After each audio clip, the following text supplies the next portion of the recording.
203 billion cedis worth of bonds. Not only was the exchange successful, but it helped us to secure within 5 months the shortest possible time in recent debt restructuring history, a staff-level agreement to an executive board agreement with the IMF.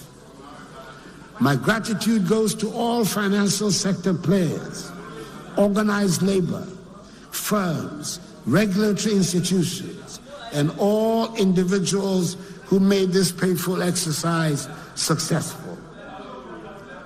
Mr. Speaker, as you may recall, government successfully paid the first coupon of 2.3 billion cedis on the new bonds on 22nd August 2023.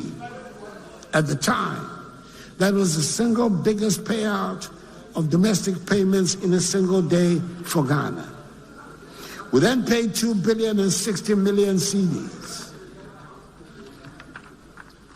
for the last leg of the domestic debt exchange on 5th September 2023. A week ago last Tuesday, on 20th February 2024, the second coupon of 5.8 billion cedis was paid to domestic bondholders. This is the largest coupon paid in a day in Ghana's history. On the external debt side, we achieved a significant milestone by reaching an agreement with our public creditors. And I'll use this occasion to express our appreciation to the Republic of France and the People's Republic of China, co-chairs of the Official Creditors Committee, for their positive roles in this achievement. We have also intensified our engagement with our external bondholders on the principles of transparency, fair treatment, consistency with the IMF debt sustainability analysis, and good faith. We are focused and committed to accelerating the process. You can check and satisfy yourself about the status of the projects and their location, and you could stop by and make a physical inspection if you were so minded. Mr. Speaker, if you want to check on roads, classroom blocks or chip compounds or Agenda 111 hospitals, or bridges, or science laboratories, or water projects or sanitation projects, or landing sites and harbors, and other infrastructural projects, or whatever this government use your tax money to execute, the key to your query is right there on your phone. Mr. Speaker, the performance tracker will be formally launched in March, and I'm offering it as the device which will help bring accountability into your hands. With the performance tracker, we can be sure that never again will pictures of an artist's impression be offered as projects that have been completed. I'm able to recommend the performance tracker in the sure knowledge that the Akufo-Addo government has done more in education in terms of student enrollment, teacher training and employment, provision of infrastructure than any government. We have similarly done more in health, agriculture, security, roads, railways, tourism, digitalization than any other government. Thanks to the performance tracker, the president no longer has to go through lists. And I have the confidence to say that every performance indicator used shows we have done more in these 7 years than in any of the 8 years under the National Democratic Congress. I urge the Electoral Commission to work with the political parties to iron out whatever problems there might be. And I'm happy that the Electoral Commission, after engaging the parties, has shelved plans to change the 7th December date. Politics, after all, has been described as the art of the possible. And if that is what we are engaged in, it should not be beyond us to resolve the problems that come up and concentrate on working to build the happy and prosperous country we want. Government on its part will do what is expected of it to make sure that the reputation of Ghana is not damaged and the free will of the people is manifested at the end of the electoral process.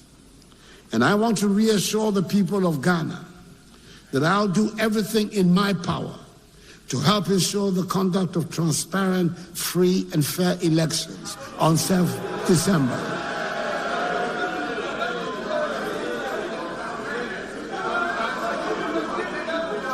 I have confidence in the security services to ensure that those who might want to cause havoc or any kind of mischief to disrupt the electoral process will have no room to operate.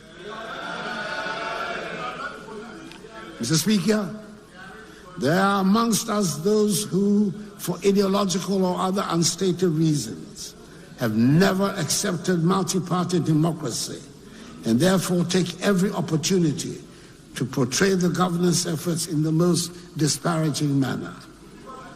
There are also those amongst us who consider the rough and tumble of politics to be beneath them and will not want their sainted images to be soiled by what they term the dirt of politics. Mr. Speaker, we can and we should continuously improve upon the performance of the institutions that hold the state together. But nobody should undermine the integrity of the arms of government for parochial reasons. I urge the Electoral Commission to work with the political parties to iron out whatever problems there might be. And I'm happy that the Electoral Commission, after engaging the parties, has shelved plans to change the 7th December date. Speaker, let me, on behalf of the NDC minority, thank His Excellency the President for his message on the state of our nation. But, Mr. Speaker, the unemployment situation in our country is at a critical point. Yet, we did not hear a word from our President on this matter. Mr. Speaker, out of 33 million population, only 11.3 million are employed. This number includes peasant farmers. Mr. Speaker, every 3 Ghanaian is unemployed. Mr. Speaker, 30% of our youth are jobless. And about 4.5 million Ghanaians plus, employable Ghanaians plus, are outside the labor force. Mr. Speaker, this simply means that this number have simply given up on their search for jobs because of years of frustration and disappointment. Mr. Speaker, the state of our nation is hopeless. No wonder that an ordinary Ghanaian, including professionals, are leaving our shores in droves, in search for greener pastures. Mr. Speaker, finally, Mr. Speaker, I am scandalized. I am shocked to the marrow to have not. Honorable members. Mr. Speaker, $1 today is 13 cedis. During the time of President Mahama, $1, 3 cedis, 80 pesos. Mr. Speaker, to conclude on this matter, Ghanaians voted for Vice President and are paying for the Vice President to support you to succeed. Mr. Speaker, you cannot fail. The President cannot fail alone. The President will have to fail together with the Vice President. So, Mr. President, you have failed with your Vice President. Mr. Speaker, I conclude by saying that Ghanaians will not miss President Akufo-Addo and Alhaji Bawumia. What we need to know is that employment issues have always we are accustomed to states organization providing jobs. It is now that we are beginning to make a serious paradigm shift. This youth employment thing, it's happening under President Kufuor. Yes or no? It happened under President Kufuor. If you go backwards, Kwame Nkrumah brought the Young Pioneer and a number of state enterprises. I mean, enterprises that were 100% owned by the state, if you recall. Yeah, state enterprises. And then the PNDC and NDC came in and they wanted to improve upon it to bring in a private sector, but they didn't understand. So they sold these state enterprises to themselves. And now, it is now that we are dealing with the real private sector growth in the area of tax holidays, exemptions, and then other incentives that will motivate private, hands to set up their own establishment. Again, some of these enterprises, they're just coming in and we are giving them tax holidays for them to be able to expand. So that would take a while. That would certainly take a while, because how many people even retire from state outfits? Then we'll also look at the opportunity of the 1D, 1F when it takes full scale. Then we can also look at the YEA, which is also beginning to give support and incentives to people who have entrepreneurial minds. These things will take time. Those who are crying loud, look at their records. There was graduate unemployment association in this country under their watch, and they've forgotten. But you see, I'm not saying that because of that, even if we are achieving average, we should pride ourselves. No, but I'm saying that we shouldn't forget where we are coming from. We had only had about 14,000 people enrolled on the SNIT the scheme as self-employed persons. Today, we have about 71,000 people enrolled on the SNIT scheme as self-employed persons. A few moments later. SNIT launched a self-employed enrollment drive, SEED, an initiative which seeks to improve coverage and increase the contributor base of the SNIT scheme. Since the launch of the SNEED initiative, some 600,000 self-employed persons have been enrolled onto the program and now have some form of social security cover. We had only had about 14,000 people enrolled on the SNIT the scheme as self-employed persons. Today, we have about 71,000 people enrolled on the SNIT scheme as self-employed persons.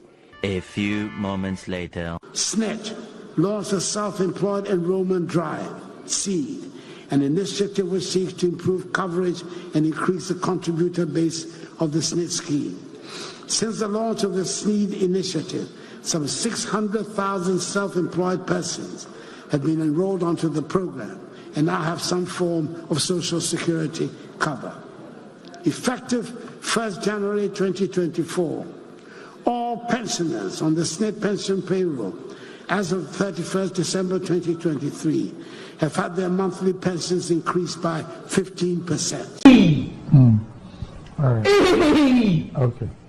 I think that the president came to launch the campaign of his determined successor rather than deliver a State of the Nation address.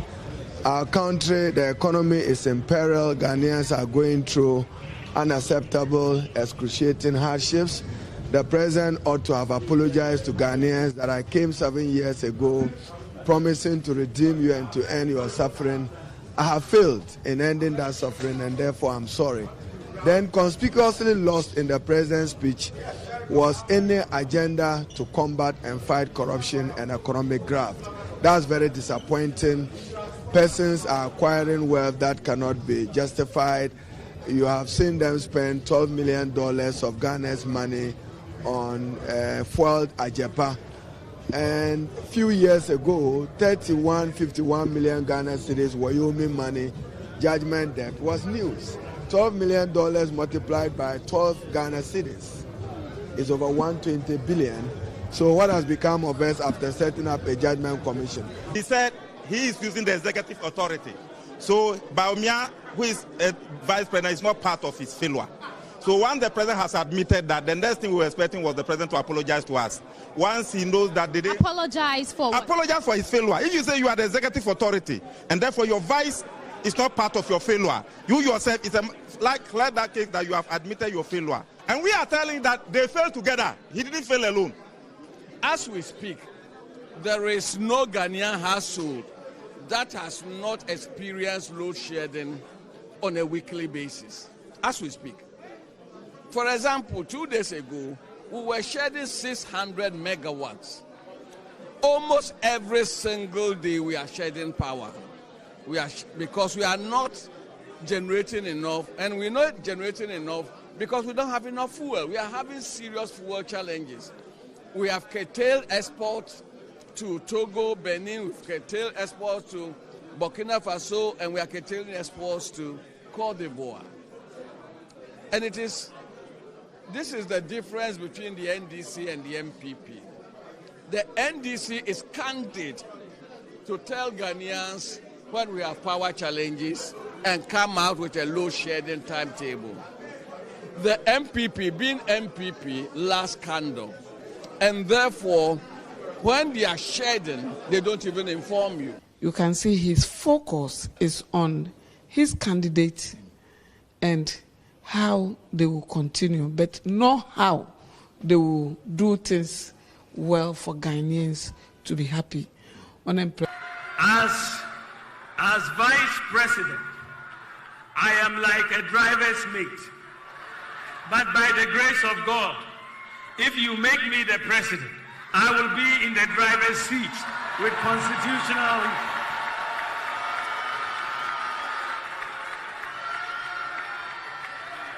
I will be in the driver's seat with constitutionally mandated authority to pursue my vision and my priorities. So what do I want to do in terms of vision and priorities and policies if you give me the opportunity by the grace of God to become president of the Republic of Ghana? It is probably worthwhile making what I consider to be important observations at this stage on some of the issues in our public discourse in the lead up to the elections for a new president.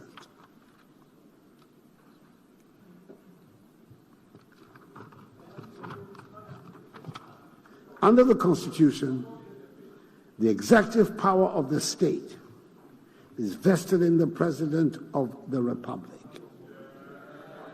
He or she is the executive.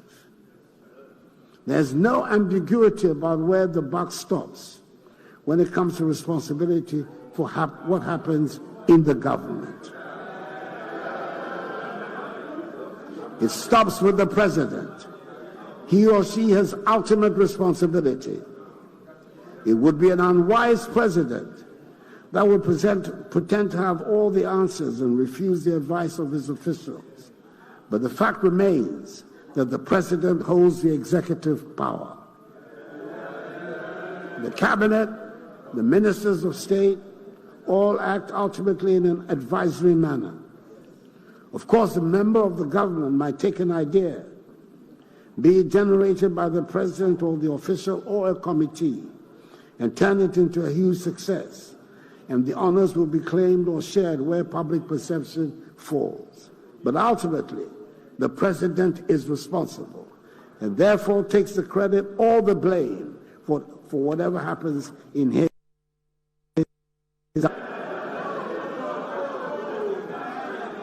Mr. Speaker, let me make a second point. The programs that come from the executive benefit from the rigorous public examination and debates to which they are subjected.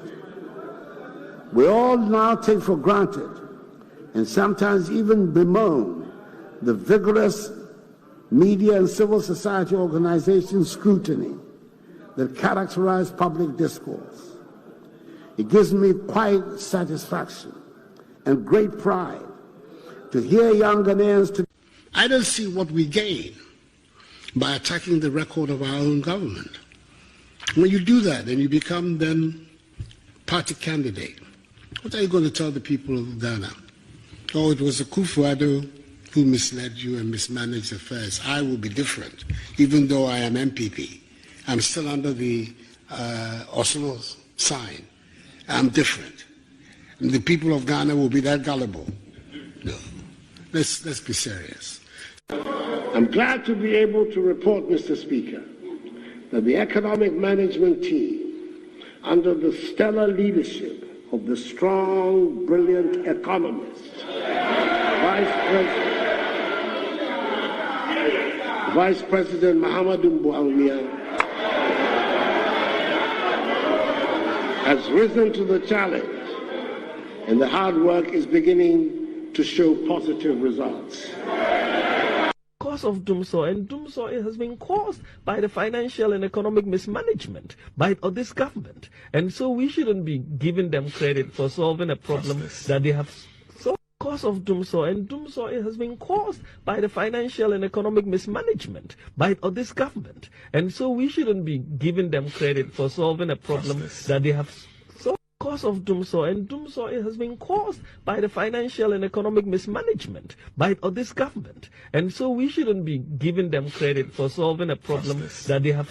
So, cause of doomsday, and doomsday has been caused by the financial and economic mismanagement of this government, and so we shouldn't be giving them credit for solving a problem that they have.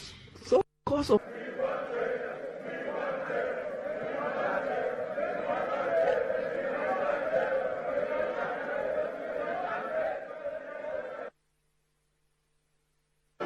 Mr. Speaker, thank you for the opportunity. Mr. Speaker, on such an auspicious occasion and considering the optimism with which Mr. President has spoken to the nation, and Mr. Speaker, you were right, and Mr. President himself acknowledged that considering the situation we find ourselves, we are down, but we rise again under the able leadership he is providing and the future which is assured. Mr. Speaker, we are, by the practice of this House, ready to debate Mr. President's message. Considering the situation we find ourselves as a country, Mr. Speaker, we are ready to debate this message now. However, Mr. Speaker, as has been the practice, members would want to prepare. And I noticed that the minority leader was jotting down a lot of notes. I need to remind him that I have with me the 2014, 2013, and the 2016 State of the Nation Address. And all of these were full of lamentations. So, Mr. Speaker, I don't know what he was actually jotting down. But if it was a debate he was preparing for, Mr. Speaker, I want to assure him that we will face him with this optimism and remind him of the lamentations of 2013, 2014, 2015, and 2016. Mr. Speaker, without more, I shall pray that this House be adjourned to tomorrow at 10 in the forenoon or soon thereafter. Mr. Speaker, I so move, and I urge my colleague to second the motion. That is a practice. He should second. He should just second. Today is not for debate. Mr. Speaker,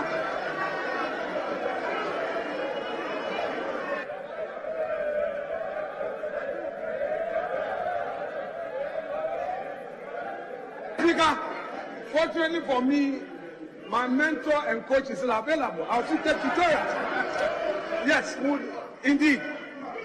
Yes, that is true. There was a smooth transition. There was a smooth transition. We had a smooth transition. We had a smooth transition. We had a smooth transition. Mr. Speaker, I am encouraging Dr. Foster to only second this motion. The rules of the House are very clear. It shouldn't go outside of the rules. Mr. Speaker, Honorable Atufosin, please second the motion and let's adjourn.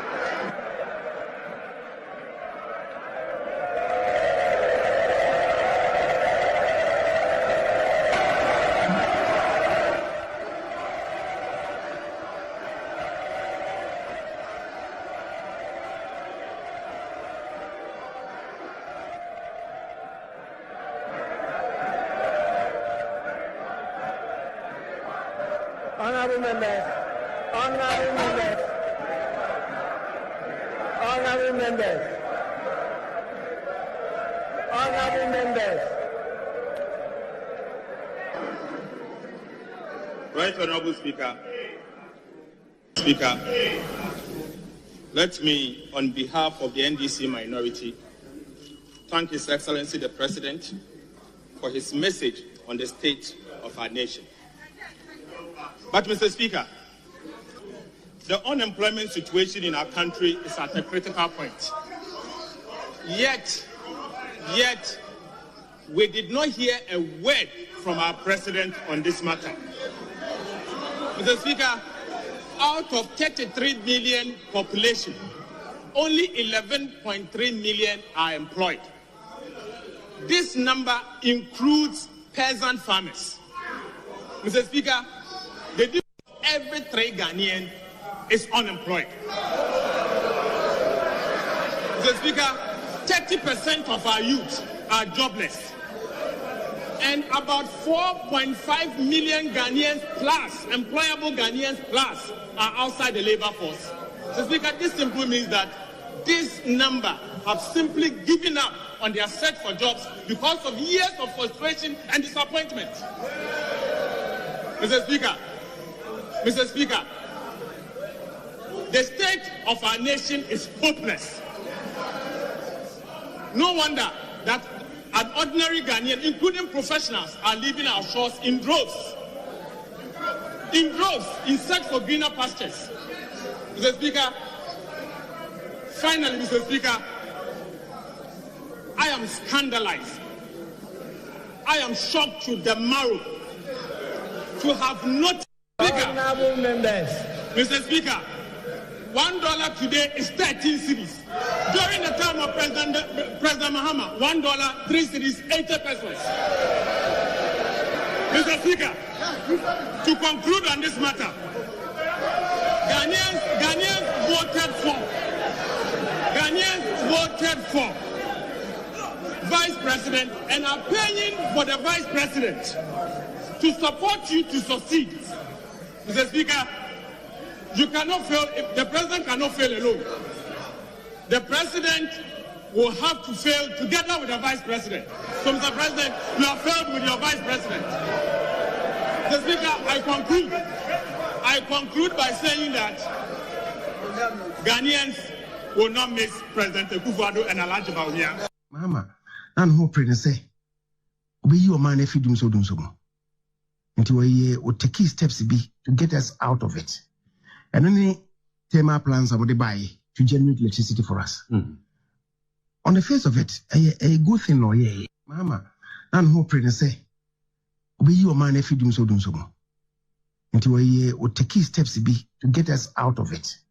And any thermal plants are to buy to generate electricity for us. On the face of it, a good thing or yeah. Mama. Sexual rights and Family Value Bills 2021 being now read the 3rd time. But yes, you have something to say. Speaker, nothing substantial, except to say that I had visited you and have given some indication a while ago. So, and to the fact that before we take the 3rd reading, it's become the new procedure that the bill, as variously amended, would have been clearly put out by the drafters and submitted for our consideration, so that we would have ensured that all the amended provisions as carried would have been part of it. So I want to draw particular attention to the fact that, for instance, under provisions 10 and 11, with to the Constitution. But for clarity purposes, we just wanted to move those to be done so that we can then move to the third reading and get this done. So that it just comes in at the intro, subject to the Constitution, because my understanding is it was done during the one of the second considerations, so that it would just be a referral like you've done with other ones to the draft person. Mr. Speaker, thank you for giving me the opportunity. Mr. Speaker, the amendment proposed, subject to the provision of the Constitution, a person who, then A, B would follow. So, Mr. Speaker, the instruction is that 10(1) before A, insert subject to the provision of the Constitution. And the new rendition will be subject to the provision of the Constitution.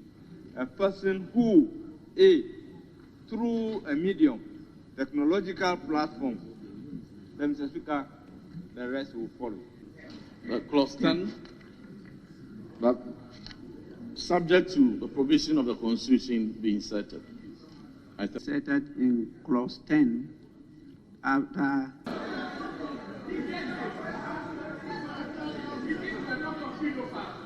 There will be a decision whether I heard what was going on or I haven't heard what is going on. Mr. Speaker, in all of this, some of us have been very quiet when this whole issue came up and the debate, particularly the day when you caught everybody by surprise and you said, whoever wants to speak against them should rise up in their space. Not a single soul was able to rise up in their space. It all shows how delicate, how complicated this matter is. But, Mr. Speaker, no matter how delicate or complicated, I think we must also be careful we don't offend against the tenets of the Constitution. Everybody accepts that ultimately the supreme law of the country, Mr. Speaker, is the Constitution. Mr. Speaker, the promoters originally came up with what we have. And, Mr. Speaker, I think it's also public knowledge that you have put your full weight behind getting this bill passed. But I'm not sure the issue should be so controversial, because I suspect that my colleagues understand the importance of this document. They have come up with this amendment, Mr. Speaker, that the 10 and the 11 should all be read in conjunction with the Constitution. So, yes, after I've finished, they will come on. Mr. Speaker, order 3 of our standing orders. Mr. Speaker, particularly Rule 1. Mr. Speaker, with your leave, if I may read. Subject to the provisions of the Constitution, a motion for the suspension of an order or a part of an order may be moved without notice with the leave of the House. Mr. Speaker, my humble view is that I want to move that, notwithstanding the effect of order, notwithstanding the effect of order 1724, which clearly indicates that the third reading of this bill cannot be taken until there is an intervening one parliamentary sitting day. Mr. Speaker, I move that 21 be now read the title. Mr. Speaker, last week we concluded the second consideration of this bill. We were supposed to have moved to third reading, and upon application by the sponsors, you indicated that the rule allows for 24 hours of suspension. Majority leader is often quoted as saying, this is the House of Rules. Rules on the suspension of standing orders 3.1 is rightly in our standing orders. It's been moved, seconded, and right on the Speaker, What you can quote the standing orders on your application in the standing orders. Oh, wow. So after the motion has been seconded. So it isn't the case that the horses are bolted and I'm dealing with an empty stable. No. The matter must come before the House before you can speak to it. So at the time he was moving the motion, I couldn't have interjected. That is not a procedure with respect. Honorable Leader just asked for a prayer. In the book of Ecclesiastes chapter 3, the Bible says that to everything there is a season, a time for every purpose under the heaven. Ecclesiastes chapter 3, verse 1. And I believe the time for the third reading of this bill is now. Thank you, Mr. Speaker. Put the question. I'm going to put the question. I'm going to put the question that the motion has been moved and seconded. And I left it for your consideration. You've made your points. And it's not for me to take the decision, it's for the House to take the decision. And so I put the question. Those in favor that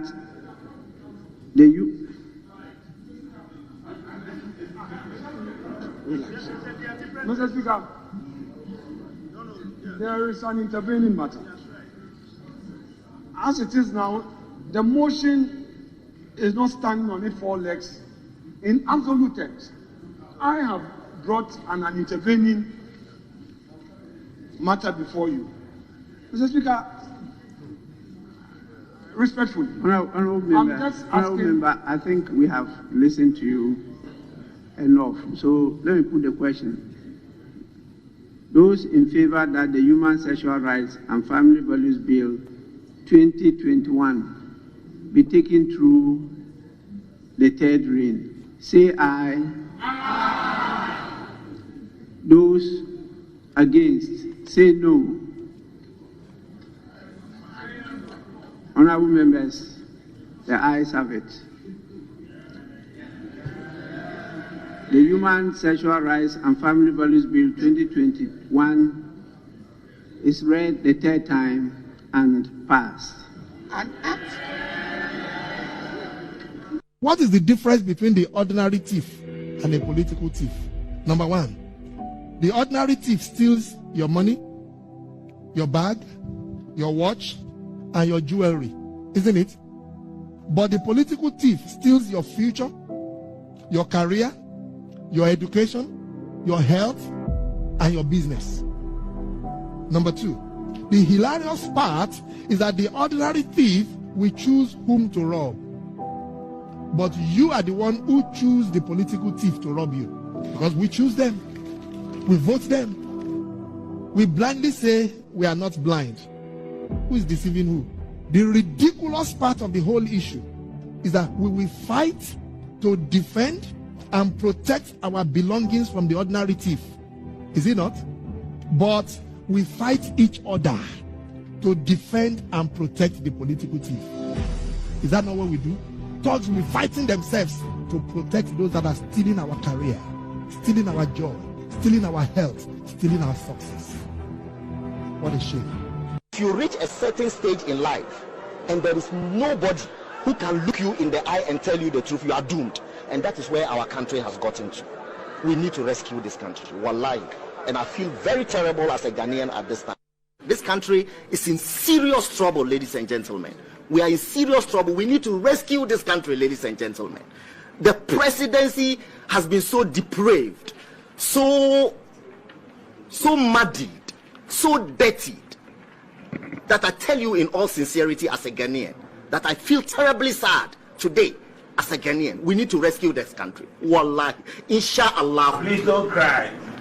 We shall rescue our country.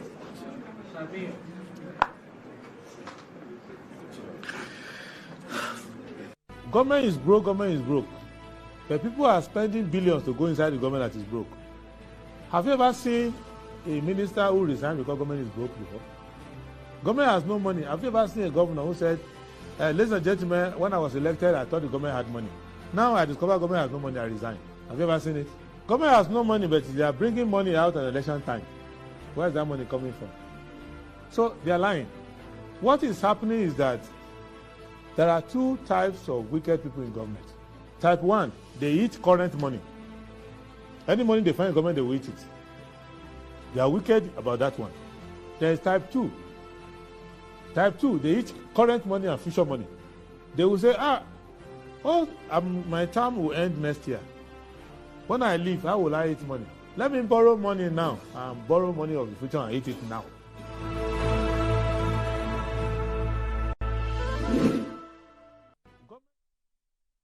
Right, hello, good morning and welcome to the show. This is Good Morning Ghana live on Metro TV. It's a Thursday, the 29th day of February 2024.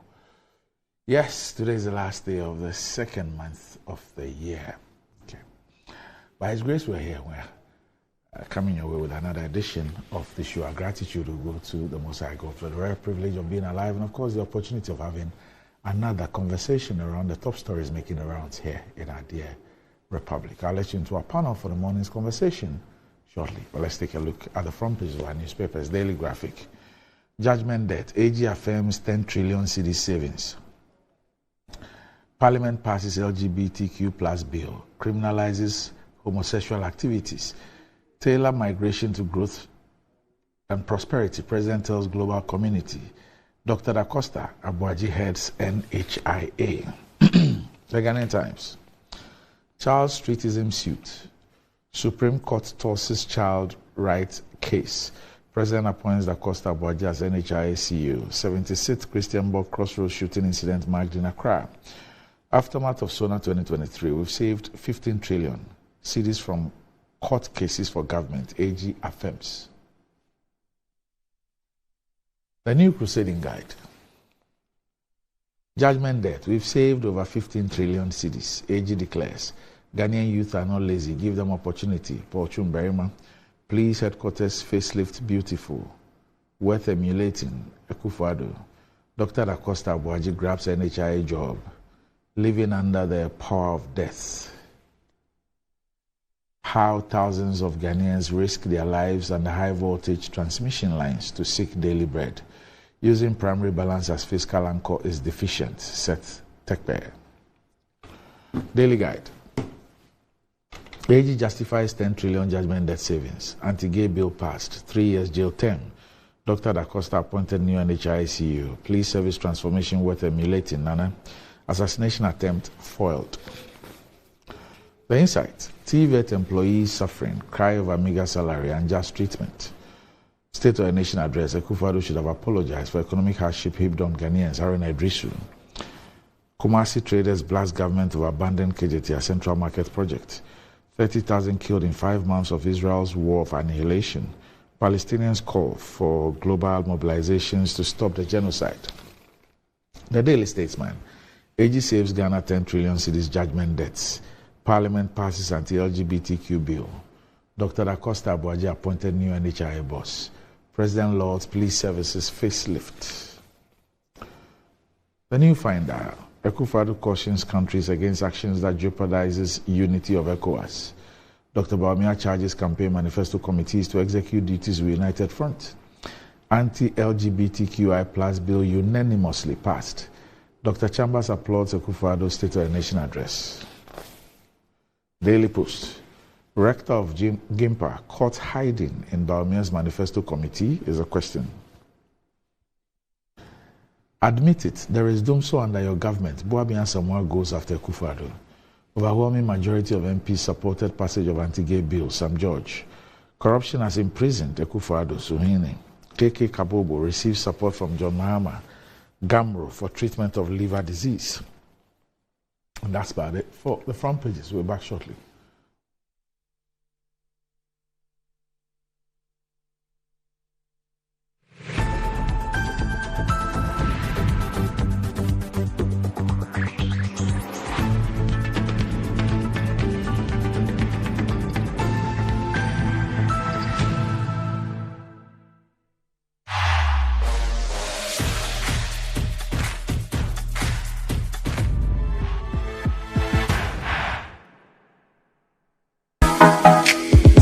many styles to choose.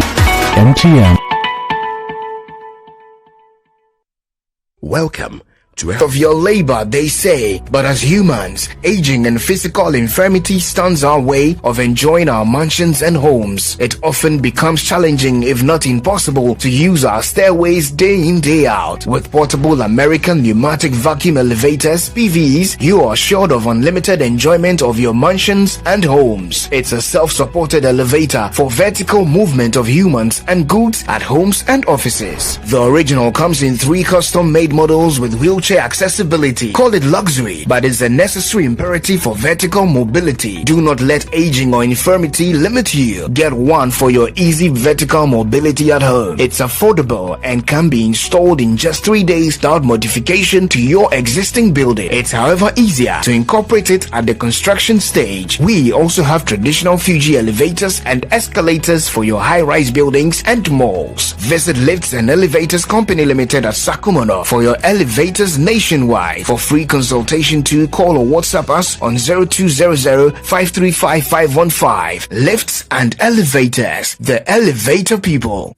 For over 20 years of serving the world with herbal and alternative medicine, we've been successful in treating complicated medical conditions with a perfect combination of herbal and alternative methods of treatments like homeopathy, naturopathy, reflexology, and many more. We deliver excellent and effective service to people from all walks of life through scientific and traditional means. We have a well-equipped laboratory with advanced diagnostic and treatment devices to help detect your illness, so we know the right medication to be given. At Amen Scientific Herbal and Alternative Medical Hospital, we are proud manufacturers of our own herbal medication. Our zeal and passion to save lives with our patients at heart and outstanding achievements since 1996 has won us several awards. That is why we say, go herbal, go Amen. We are located everywhere in all the regions. Amen Scientific Herbal and Alternative Medical Hospital. Allahu Shafi. God is the He. Hey, what's up? How far with your internship? To be honest, I'm so nervous about starting this new role on Monday. Oh, please. I know you'll be great at it. You should be worried about what benefits they have. Example, do they have health insurance? I doubt they will have that for interns. But no shaking. I have NHIS already. After you answer a line, ting. Ina, look at you. What are you going to do in the office when you can just download your app to register for an NHIS membership? Yes, my people. You heard right. You can now download and register your membership on my NHIS app. No long queues or tedious paperwork. All you need is your Ghana card to register for yourself and for others. Once you register, you get a new digital NHIS card on your phone. My NHIS app gives you access to credentialed health facilities and services across the country. NHIS covers over 95% of disease conditions in Ghana. Access to healthcare just got easier. Now let me sign up quickly. Please, Seth, I'm starting work next month. We are back, bringing you the latest lineup from Betway. Betway starts strong with their front two, with Free Play Friday and Swipe Bet. In the middle, you've got all the control with Cash Out and Build a Bet. Plus, with Win Boost, you can boost your sports bets. At the back, they have Smart Picks and the Partial Daily Jackpot. You always get way more with Betway. This advert has been vetted and approved by the Gaming Commission of Ghana. Bet responsibly. No under 18. Terms and conditions apply. Betway. Get way more.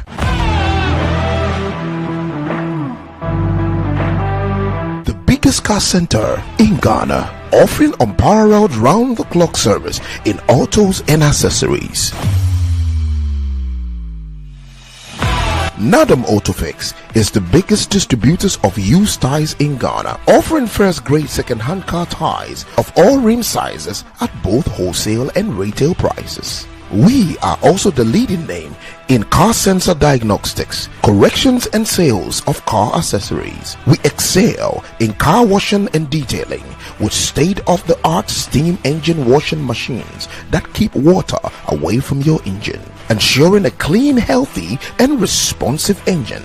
Nadam Autofix, the first name in servicing, car accessories and car washing. Visit us today and experience the world of class difference. Find us today at Asori Daho, directly opposite Dansoman KFC and the Shell filling station. For more details, you can call us on 0503 244 266 or 0535 339823. Nado Motor Fix. Wukwain Sunyonko Papa.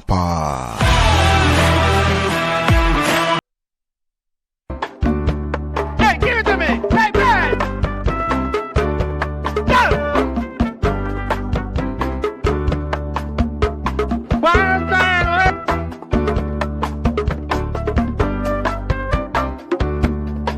Stop. Ah, enough you guys. So, continue.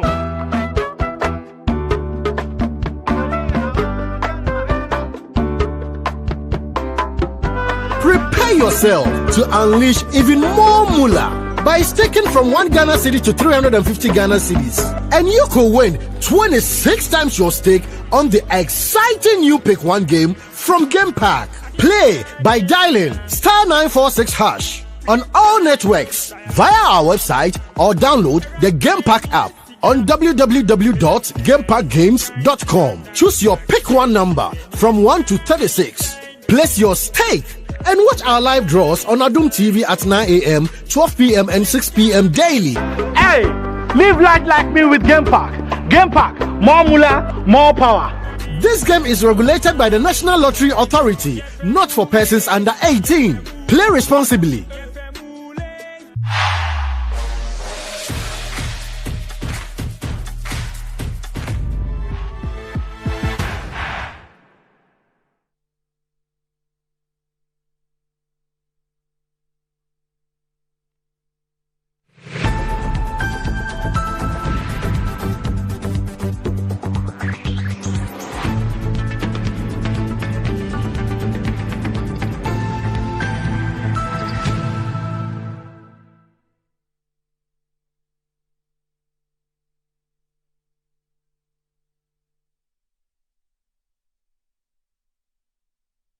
Right, welcome back to the show. If you just joined us, this is Good Morning Ghana live on Metro TV.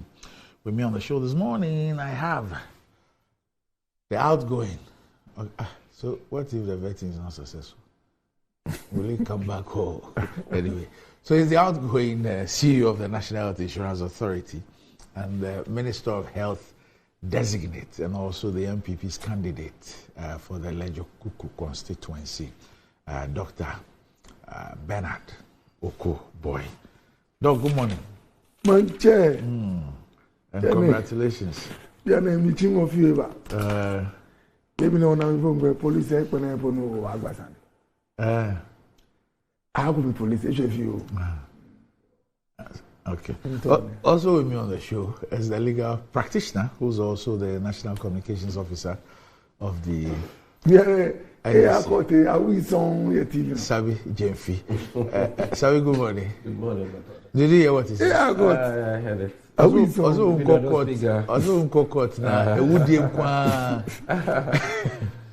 Sometimes I make time. Do you know what he told me when I introduced him? No. He said now he's a bit bigger. And that if I had come earlier, the policeman would have prevented me from speaking to him. It's true, he's not a very big man. I haven't seen him since his new appointment and designation as the Minister for Health, which is a huge achievement. Let me use this opportunity to congratulate him. We wait to see what transformation can bring to the ministry in 9 months. Yeah, within this injury time of the Senke Akufo-Addo Bawumia government. But congratulations. 2 days ago, thank you. 2 days ago, Abdul Fattah Isahaku was brought on the 64th minute by Leicester City, and he scored the winning goal in injury time. Yeah. So this one maybe, is maybe like that's inspiration. This one is like 92nd minute. This is added time in injury time. Exactly. Time added on. I'll wait to see. Someone told me that it's good you are going there, but remember it's injury time. Then someone answered and said it's not injury time. They're actually playing penalties. So he brought in to score the penalty. Yeah. Okay. So I'm struggling, but hopefully this year, hopefully I'm hopeful that maybe by mid-year or so, I would be able to launch and of course publish my first book. Oh wow! On yes. Wow. On CSR and innovation performance. Wow. Yes. And so hopefully, is that what you're holding? I'd wanted to do that for my 50th. Okay. And I missed it a bit, and okay. so maybe in a few months I'll be able to. Okay. But Dr. Okoboy has been able to finish his book on the Ghana COVID-19 story. Okay. From a medical point of view. So the book is yet to be launched, but this is it. Telling Ghana's COVID-19 story. Yes, fellow Ghanaians. Fellow Ghanaians. Telling Ghana's COVID-19 story. A journey of fear, facts, faith, and fortune. Okay. With a foreword by His Excellency Nana Addo Dankwa Akufo-Addo, President of the Republic of Ghana. The book looks very colorful. Yeah. And beautiful. I'm just wondering what the content looks like. Whether it's the usual MPP propaganda or this one. So what's this book about? What's this book about? Doc, so let me say a very good morning to my brother and to all your viewers, and a special one to my people in Lejikuku. You know, after your nomination, everybody said, "Oh, Okonganwaya peace." You guys know what I said. You know, anytime you're on the show with him, or he's on the show, at the end I'll say Okonganwaya, Okochiani Enko. When I make people say Okochiani Enko.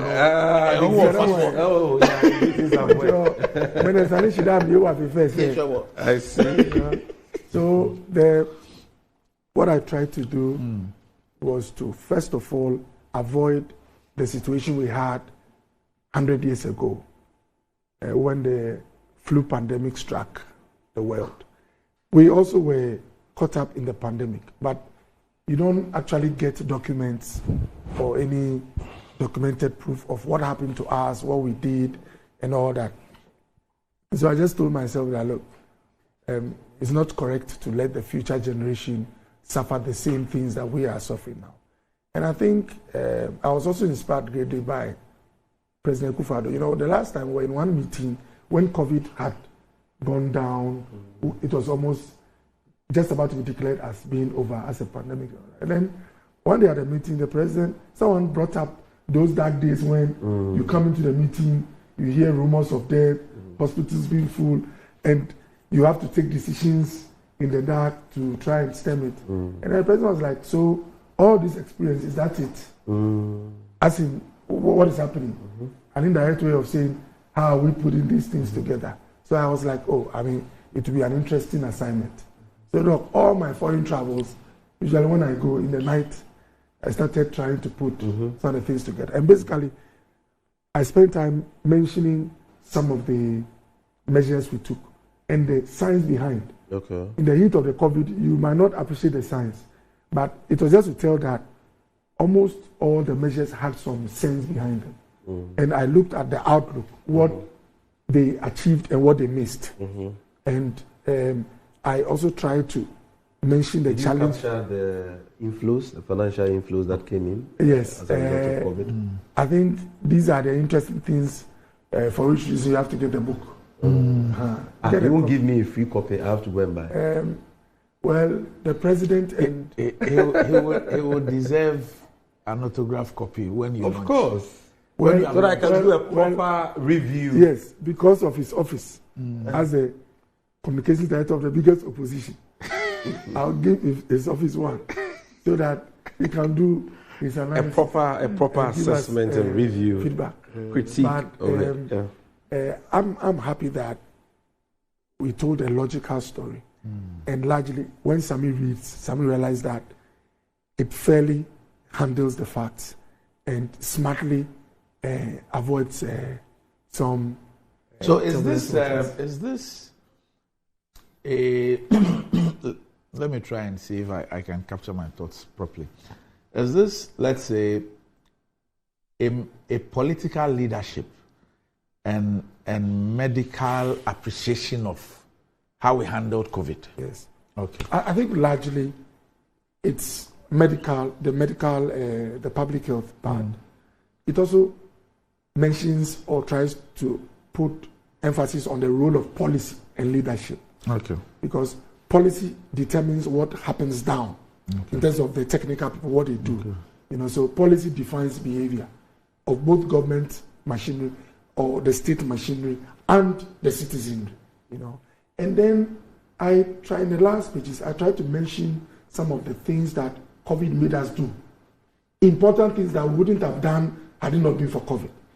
Look, only few leaders would invest over $1 billion in building health facilities. We've done that. Oh, but Doc, I think when I go to the ministry, I'll try and throw light on them. There's been some fantastic work done on some of the Agenda 1 facilities. I went to the north to commission a few of our NHIS projects. We were driving through Binduri, all these areas that look quite remote. And all of a sudden, we came to some place where you had a lot of structures. It's like a huge place. And then when I asked, I was told this is one of the Agenda 1 facilities. It had come up to the roofing level. You see the ground structure, but apparently it's left with the finishing and then the equipment. So I think sometimes because of the politics, the impression is given that the announcement is a hoax. But with time, as I visit you on the show, I'll be bringing you some of the enormous work that has happened. My point is that had it not been for the virus, it would be difficult for any leader to say, I want to close the gap. No, I want to close the gap now and not in the future.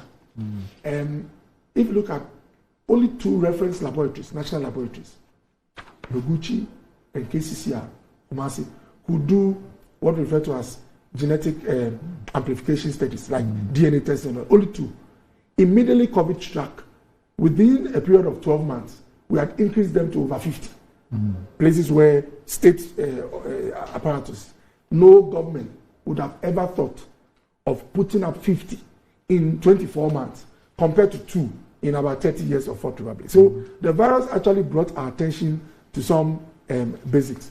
So these are things that Did your book focus on procurement? Man, chair. No, it's just a question. Oh, did it? Let's focus on. Oh no, I just wanted to. Yeah. In fact, yes. It did? Yes. Okay. It did. In fact, the funny thing, I sent this book to one person who was very key on the COVID task force. And then he reviewed it. That person is quite blunt and straight. So he was the only person I was looking forward in terms of his comments.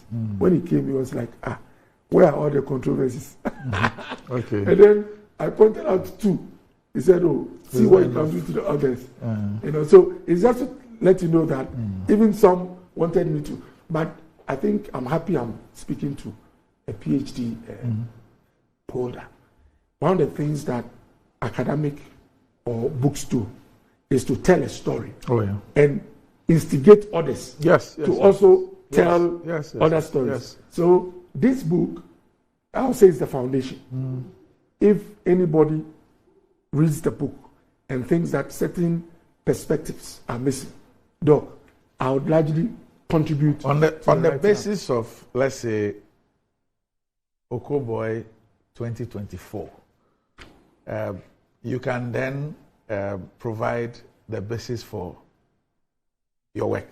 Absolutely. So Okoboy 2024 had these gaps, or did not make these conclusions, or recommended that this. And so on the basis of that, I am venturing into this area. Dr. Jiro. So that's fine. Okay. All right. So I'm sure that Sami will wait for his copy. Yeah, I would want to wait for it so that I can do an objective review of it. That you can be sure. But Doc, congratulations. Thank you. What we are incapable of doing in our part of this world is to put things in writing, is to document our experiences and know what has happened. And not to try and make enemies for you in your own government, but I'm sure that perhaps this is something that even at the level of the government, it should have documented this or be in the process of documenting this. And I like the title, Fellow Ghanaians, which is something that the president became known for, because that's how he addressed us during the period. So congratulations. Thank you, man. Obviously, people will read it, people will get to know stuff, people will have their criticisms, but that's what scholarly work is all about. So. And I'd like to say that we'll launch it on the 20th. 20th of March. You know, initially wanted to do 12th of March. Ghana recorded its first COVID cases on the 12th of March 2020. Oh. So 12th March next month would have been the 4 years anniversary of COVID in Ghana. Okay. And we had to take it to 20th because His Excellency the President had some engagement in South Africa. So he won't be. So he asked that we take it to 20th. Oh. So that he'll be there for the launch. Maybe you can plan something on the 12th. All right. Something which is not a launch itself, but something. Yes. Because I think it's quite significant. As a precursor, yes. And then all proceeds. That will be 6 days after the commissioning of the cathedral. Where are we here? The good thing is that we've invested quite a significant amount of money into the production. But all proceeds from this book would go into the building of a COVID memorial ward in Nkranza. Oh, okay. You know, why in Nkranza? Obi, Asempa. Yes. They had a show one afternoon where apparently one particular health facility in Nkranza, unfortunately, sometimes males and females had to go to the same ward when they were on the admission. Yes, admission. So I spoke to a few stakeholders there, and they've come out with the drawings of a ward which costs about 4 million Ghana cedis. Okay. So I wanted us to use this to build that, and then have the names of all those we lost through COVID engraved on the wall. Oh, okay. So it to be like a memorial of their honor. Okay. All right. So we'll look forward to that, and we'll give you all the support that we can. It looks good. Who did the so these are KNUST alumni did publishing. Okay. I saw a book he had produced, fantastic. So I went for him. It's very good, and I'm happy to see it. Maybe you can recommend him to me as well. Oh man, I feel fine. Raw Creative Production. Yes. Okay. All right. Great job. Okay. All right. You both are KNUST. Yes. Okay. But different faculties. Oh. How is my man, Professor? You know, when the announcement came for 3 days, no call. Okay. So I called him and I was like, but has he not heard that I'm the designate? Yes. They will need a job.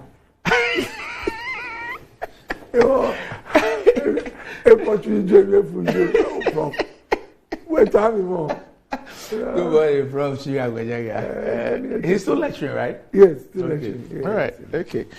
All right, so imagine getting rewarded for doing something you already do every single day. Sounds too good to be true, right? Well, that's exactly what Momo Season is all about. There's something for everyone. Download the Momo app on Play Store or App Store and use Momo Pay for your day-to-day transactions. To a merchant, either through the QR code or merchant ID, and stand a chance of winning 1,000 cedis weekly and other amazing prizes. Our merchants are also not left out of the reward. Receive payments and win. Keep using your Momo Pay on the Momo app and get rewarded. There are lots and lots of exciting prizes for everyone. So what are we doing today? Transact more with Momo Pay and more points and win big this Momo season. Visit Momo Merchant Application.mtn.com.gh for your Momo for Business account today. It's Momo season, so just Momo it with Momo Pay. Terms and conditions apply.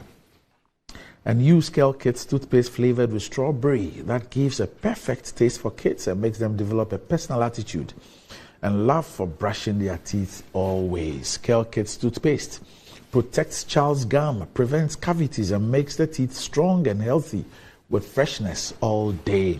Kel Kids toothpaste is recommended for children between the ages of 2 and 6. It's a product from Samara Company Limited, producers of Sasso, and is approved by the Food and Drugs Authority. Kel Kids, happy smile. And the pains of climbing the stairs when not exercising could be challenging for all ages, but worry no more. Lifts and elevators have got you covered with the best portable American pneumatic vacuum elevators on the market today. It's a simple, self-supported elevator for both homes and offices, and guess what? It can lift your goods too. Wheelchairs can fit in, and they come in 3 custom-made models. It's affordable and can be installed within 3 days. Visit Lift and Elevators at Sakumono or just call them on 0200-535-515 or send a mail to elevatorsgh@gmail.com for consultations and the best solutions in easy vertical movement. Amen Scientific and Herbal, an alternative medical hospital, is organizing a free health screening now for the general public. This is a way of saying thank you to Ghanaians. What's more rewarding than this? The free screening includes fertility tests, prostate, stroke, diabetes, hypertension, fibroid, ulcers, hepatitis B, and many more. Note that the medical screening is free, but patients with disease conditions will pay a token for their medications. Visit Amen Scientific at Domain near the Snake Flats Down or Clagon near the Shamananda Bridge and all other branches across the country. You can call Amen Scientific on 020-722-9505 or 0244-227192 to book your appointments. Amen Scientific and Alternative Medical Hospital. Allahu Shafi, God is the healer. Sammy, State of the Nation Address. Your views? Well, once again, going to our cherished viewers. I think that what President Akufo-Addo presented to Parliament was not the state of the nation Ghana. You know, I think that perhaps he was talking about a country we all don't know about, an imaginary country that only the president can relate to. Because as I sat and watched him speak, even after his speech, you know, having gone through the entire speech, I wonder what country the president was speaking about in that address. Clearly, that country cannot be the Ghana we all belong to. Only the president knows the kind of country he was talking about, because the things he said showed that he's lost touch with the realities in our country today. And is living in his own bubble, his own wonderland, you know. There were 2 important issues that were conspicuously missing from the speech of the president. And that is why I don't regard, in fact, one of the reasons why I don't regard that speech as the State of the Nation Ghana address. These 2 issues, Doc, are the 2 most important problems confronting the nation Ghana today. And nobody can purport to present an address on the state of Ghana today without touching on those issues. The first is the issue of high unemployment, which is one of the biggest threats to our stability and security as a people. I'm not the one saying it. The National Security has said it. And many other civil society organizations have said same. Even though the problem of unemployment is not new, even though the problem of unemployment is universal, ours is at an unprecedented level. Ours is at an alarming level. Ours is very scary if you look at the statistics that have been published by the Ghana Statistical Service, you know, in the last couple of days. Doc, the rate of unemployment, we stood at 8.4%. According to the Ghana Statistical Services, Ghana Living Standard Survey 7, conducted in 2016, 8.4% unemployment rate back then has now galloped to a hopping 14.7%. That is almost double the rate of unemployment within a period of 7 years. And any president who is genuinely interested in the creation of jobs and in, you know, coming up with a sustainable solution to this problem that threatens the very stability of our democracy, will not dodge such an important issue. What is even more scarier is the fact that the Ghana Statistical Service's youth unemployment now stands at almost 30%, 29.7%. That is unemployment among persons who are 15 years to 24 years. For those who are 15 years to 35 years, the unemployment rate is 22%. This is alarming. This is scandalous. This is serious. This is scary. And so I cannot for the life of me understand why President Akufo-Addo, who in opposition waxed lyrical about job creation, his vice, the failed chairman of the economic management team in opposition, told Ghanaians that under an NPP government, the economy will grow and grow and grow, and there will be jobs and jobs and jobs. So if under you, we are seeing this astronomical increase in the rate of unemployment, the rate of youth unemployment. And in fact, we are being told that over 4.5 million Ghanaians who are employable have left the labor force. In other words, these are people who, though are employable, have given up on their dream of searching for a job because of many years of disappointment and frustration. Over 4.5 million people. In fact, the Ghana Statistical Service says that between the fourth quarter of 2022 and the first quarter of 2023, 530,000 employed people stamped into unemployment. Oh, can you believe this? 530,000 people from quarter 4 of 2022, which is, October to December 2022, to quarter 1 of 2023, which is January to March 2023, 530,000 people who were employed became unemployed. And even as at quarter 2, 280,000 of these people still remain unemployed. So this is a national crisis of monumental proportions.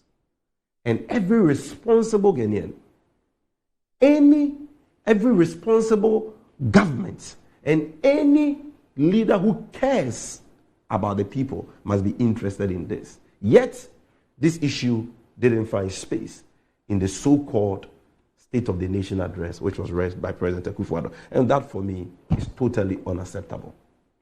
The second important issue that was conspicuously missing in that speech the president read was the important issue of the fight against corruption. Look, we were all in this country in the run-up to the 2016 elections. We heard Alhaji Bawumia and President Akufo-Addo times without number campaign on issues of corruption. Corruption was so dear to them then. They told us that they will protect the public purse. But President Akufo-Addo said he was too old to steal our money. He was coming to fight corruption, and he was projected and paraded all over the place as a no-nonsense person who was not going to tolerate corruption under his government. So if you check his 2017 State of the Nation address, 2018, you will see him a lot of big talk, a lot of lofty rhetorics in the State of the Nation addresses he presented then. Now, he goes to Parliament almost at the end of his tenure as president for the penultimate time to present the State of the Nation address, and he doesn't say anything at all. Anything at all about the fight against corruption. No. How can that be? What accounts for this deafening silence of the president on the issue of corruption? The answer is simple. It is because the president has given up on the fight against corruption.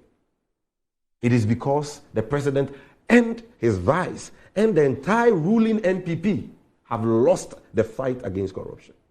Because contrary to their promise to fight corruption, they came into power and decided to engage and promote corruption with brazen impunity. They have raised corruption to a level we have never seen in the history of this country. Corruption today has become an attractive, thriving, free-for-all venture for everybody, with the president and the vice leading the charge. So he doesn't want to talk about corruption. Corruption, like the Muslims will say, is now haram for Akufo-Addo. He doesn't want to mention it.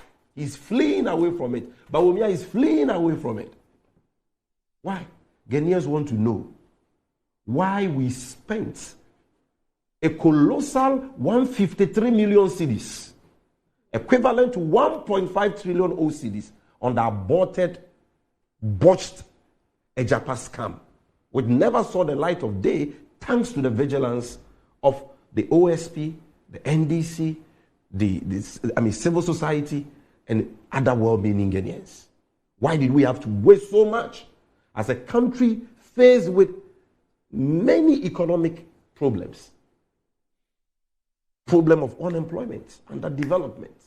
There are people in this country today who are suffering from serious health conditions. They can't even pay for normal dialysis treatment at the Kolebut renal unit. People, not too long ago, Komfanoche, they came out last week to tell us that they don't even have adequate dialysis machines to treat kidney patients. People today in Ghana are still schooling under trees, our children. There are people in this country who are drinking from streams that animals drink from because they don't have access to potable water. And you take 153 million cedis in this time of suffering and pain, and you go and waste it on this corrupt scheme, and the president was silent about corruption and what he's doing about this matter. The PDS matter, Ghanaians wanted to know. We lost $2 billion as a result of that scandal, according to the Institute of Economic Affairs. This is a scandal which was orchestrated by the Vice President, Alhaji Bawumia, who decided unlawfully and recklessly to change the condition precedent of a bank guarantee into an insurance guarantee, and from a condition precedent to a condition subsequent, contrary to what Parliament had done, which allowed PDS to defraud us, according to the then Minister of Energy. Today, we have paid light bills to this PDS, totaling 1.5 billion cedis and over, that they are refusing to refund to the people of this country. And yet our president was dead silent about this matter. What has happened to the missing excavators? What has happened to the Auditor General's reports on the misuse of COVID funds, the naked thievery of public funds, the monies which were used to buy medical equipment which were diverted, the monies which were used to pay contractors for no work done? What has happened to that? No mention of the fight against corruption. You think about it, you don't understand why our own duty bearers who we have entrusted with our mandate can be so wicked to us. Then, Doc, even with the other things he spoke about, the opposite was the case. Everything he commented on, all the key issues, the opposite was the case. The president said they have kept the lights on. You see? But God being so good, even at the time he was speaking, Doc, I didn't have lights. The people of Teshi, his constituency, Lejokuku, they didn't have lights. At the time, the president was waxing lyrical and bragging about keeping the lights on. Many people in Kumasi didn't have light. Tamale, Yendi. In fact, Dumso has returned in full force. And it didn't return now. It returned long time ago because of the mismanagement of the power sector, which has now plunged the sector into an avoidable, crippling debt crisis. We can't pay the IPPs. We are unable to even export power to Burkina Faso, Benin, Nigeria, Togo, and so on, as we have done in times past. For weeks now, the ECG has been shedding load between 300 to 600 megawatts. Yesterday, they were shedding about 530 megawatts of power. You're shedding load. Dumsor is back. Instead of you to have the decency and a modicum of respect for Ghanaians by publishing a load-shedding timetable so that people can plan their lives, you have refused to do so. Why? Because they say that if we publish a load-shedding timetable, Dr. Randiabe will say that Dumsor is back, so we will not publish it. Yet Dumsor is back. Check, even yesterday, many parts of the country, people slept. I got lights around 5 a.m. today. From yesterday in the evening till 5 a.m. dawn, my lights were off. This week alone, I've bought fuel more than 2,000 Ghana cedis to power my generator. So how can you be lying through your teeth that you have kept the lights on, when rather you know next to nothing about the solution to the Dumsor problem? That problem was fixed, totally fixed, sustainably fixed by John Mahama by 2016. A fact that Bawumia himself acknowledged in an interview with Joy FM in 2016 when he said Mahama had fixed Dumsor but deserved no credit for fixing Dumsor. Oseche Mensah Bonsu, your former majority leader, not too long ago, confessed on Kumasi-based Hello FM that Mahama solved Dumsor but at great cost. Your own former presidential aspirant, Wan Opoku, has made the same confession. So why do you continue to lie? Why do you continue to take credit for something that you have not done? What you have done is that after John Mahama has taken us out of Dumsor by bringing in the power badges, increasing our generation capacity, giving us ESLA, a tax handle to clear the legacy debt in the power sector, giving us the Tuabo gas processing plant, the biggest factory in Ghana, $1 billion investment to supply gas to power our power plants and all that. You have been so reckless that you have mismanaged the power sector and you have plunged us back into Dumsor. So that statement by the president was totally false. Then the president shockingly again said that the economy is now headed in the right direction. That is contained at the last paragraph of page 13 of his speech, that generally our macroeconomic indicators are now heading in the right direction. So I asked myself, well, what indicators is the president talking about? I mean, Doc, President Akufo-Addo must understand that he was not elected in 2022. Alhaji Bawumia did not become the chairman of the economic management team in 2022. So they cannot compare the state of the economy today to 2022 as the benchmark. You can't compare your performance in 2023, 2024 to the mess you created in 2022 and say you have done well. You took office on 7 January 2017. That is the economy we bequeathed to you. That was the economy you bastardized. That is the economy you said was a product of incompetence. That is the economy you promised to transform in 18 months. That is the economy that Bawumia said the fundamentals were weak. Therefore, that is the economy which is the benchmark for assessing your performance. If we want to know whether the economy is headed in the right direction or not, whether you are performing better relative to economic management or not, we must compare the economic matrices of today to that of 2016. And if we do that analysis, you would realize that the economy is indeed headed in the wrong direction and is being in that wrong direction for the last 7 years. Now, why do I say so? Bawumia says, when in doubt, look at the exchange rates. What is the state of the exchange rate today? At the time the president was speaking, you needed more than 13 cedis to buy $1. 13 Ghana cedis. These people have no shame. When the dollar rose to 4 cedis under John Mahama, you said he was incompetent and that the fundamentals were weak. That there is no reason why we should be buying $1 at 4 cedis. You came to power and bragged about arresting the dollar. Bawumia, arresting the dollar and giving the keys to the IGP. Today, the dollar has broken jail and has crossed 13 cedis. Do you know what that is doing to businesses? No. What that means is that that businessman who had a capital of 40,000 cedis in 2016 could buy $10,000 with that capital to import goods into the country. But today, if that businessman needs the same $10,000, he will need to cough up 130,000 cedis and over. That is 1.3 billion cedis and over. Look at the nominal increase. It means that he needs 90,000 Ghana cedis more to get the same $10,000. And this is why today the capital and profit margins of businesses have been wiped out, and businesses are shutting down, folding up, and laying off workers, and unemployment is on the rise.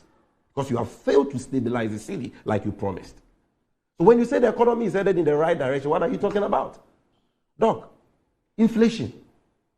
Inflation today has resumed an upward trajectory.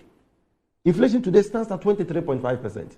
When they took office, it was 15.4%. They said it was too high. And to have a practical, appreciation of this high inflation rate, you need to go to the market. You need to go to the market. I don't know the last time President Akufo-Addo went to the market with his wife, or Bawumia went to the Malata market with Samira Bawumia. If they did, they will realize that today a ball of kinky, which used to sell at 1 Ghana cedis in 2016 under President Mahama, today a ball of kinky is going for 5 cedis. Even that, the size has been reduced. One kinky. 2 cedis. Water, straight. 2 Ghana. When we finish, take me there. When they sell it at 2 cedis, take me there. There. I'll bring you on the show. No. Next week coming back. Take me there so that we cannot go and buy it. Let's go to Osu. Another half of kinky. And let's go and buy your 2 cedis kinky. Let's see. Please, it's false. It's false. Look, Doc, sachet water. Wholesale price, John. Wholesale. Doc. Sachet. No, I didn't hear. I mean wholesale price. Look at it. Wholesale price. Who buys kinky at wholesale price? Kinky today is 5 Ghana cedis. Those watching, no. Doc, you can get it at one district, one warehouse. for 2 cedis. Wholesale. Doc, this is the painful reality of the Ghanaian people. That today, even sachet water, 1 pack of sachet water, that used to sell at 1 CD 50 pesos in 2016. Today, you need 10 CDs to get 1 pack of sachet water. We are not saying that prices should not go up. Prices will obviously go up once there is inflation. It is the quantum of increase we are alarmed about. Rice, which is a major staple in Ghana today, Doc, it will shock you. Gino rice, 5 kg, 2016, December, 25 cedis. Today, Gino rice, 185. Look, 25 cedis to 185 cedis. A list of items and prices. Oh, yes. I'll give you a few. Because this is the true state of the nation address. That the president is refusing to acknowledge. That Bawumia, dishonest Bawumia, is refusing to acknowledge. And we must remind them. Lele rice, 5 kg, 2016, 18 Ghana cedis. Today, 170 Ghana cedis in Accra. Cindy rice, 10 Ghana cedis. Today, 135 Ghana cedis. More than 1,000% increase. These brands have... Millicent rice. Millicent rice, 5 kg, 7 Ghana cedis in 2016. Today, 147 cedis. Okay, Pona. You know Pona? Yam. The tuber of yam. 5 cedis in 2016. Today, 15 cedis. Cement, 27 cedis, 2016. Today, more than 90 cedis. Check building materials. So people are suffering. And in the midst of that suffering, you don't come and tell us that the economy is headed in the right direction. Doc, show me one economic matrix today which is better than it was in 2016. Is it interest rates? No, maybe the president is not comparing to 2016. But he can't compare. He's perhaps comparing to, let's say, 2022. But why should you compare to 2022? Because you see, you can't say that. Maybe he's looking at the darkest part of his regime. Mm-hmm. And the fact that so let's say the darkest part is when we declared bankruptcy. Yeah. We said we can't pay. Let me give you a simple scenario. We can't pay our debts. No, let me just. Okay. We can't pay our debts. Yeah. So that was our darkest part. We went to the IMF in an ambulance and all that. Now, it says that from taking those painful decisions, we are beginning to see some positives. So the comparison is to when. Okay. We So went let's into even the use abyss. that. Let's even use that comparison. It's like saying that your son goes to school. Perish that thought, because I know your boy is very brilliant. But your son goes to school and gets F in mathematics for 2022. And then in 2023, he gets E in mathematics. He comes back to tell you that, Daddy, right now my maths is in the good direction, but I'm doing better because from F I am at E. Grade E. And you say he's doing better. Maybe on the basis of the F, I got him a teacher, a private teacher. And then the next exam, he moves from the F to the E, which means that there is something positive but that coming positive, up. So if it continues... But that positive increment is not significant. Oh, of course. And it's not worthy of celebration. So I'm not sure you will celebrate him. I'm not sure you will give him any special gift from moving from F to E, because it is still failed. The net effect is still the same. So if in 2022 the rate of inflation was moving around 38%, 40%, and today the interest rates were hovering around 38%, 40%, and today interest rates are still hovering around 35%, there's been a marginal reduction. But still that interest rate is still the highest in Africa for 2 consecutive years. And it is still suffocating businesses. If in 2022 your debt to GDP was over 104%, owing to your own recklessness, and today, because of a draconian debt restructuring program, that debt to GDP ratio has come down. You can't be saying we should be praising you because the president says something that, and Oku, please write it down. Maybe you would have an answer for me. He was proudly telling us about how much they've paid bondholders. Coupon raise. How much they paid bondholders. Yes. That is an achievement. Did he tell us about how much they've picked from the pockets of bondholders, government creditors? They didn't tell us.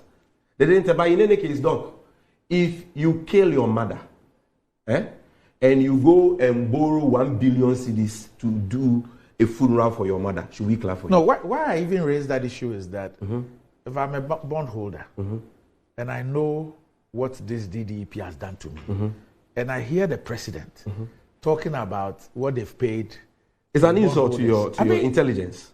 It's an insult because what is he telling me? Debt servicing is part of what is called what do we call that?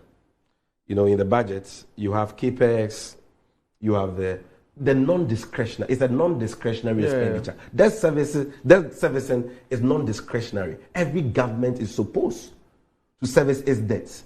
So under Kufuor, we service our debts. Under Mahama, we service our debt. It was not an achievement. No president has ever gone to parliament to say, we have serviced our debt by paying so and so. Clap for me. No, then, Doc, the second point is what the point you're making, that you've paid this coupon, but this is after you impose crude haircuts on people.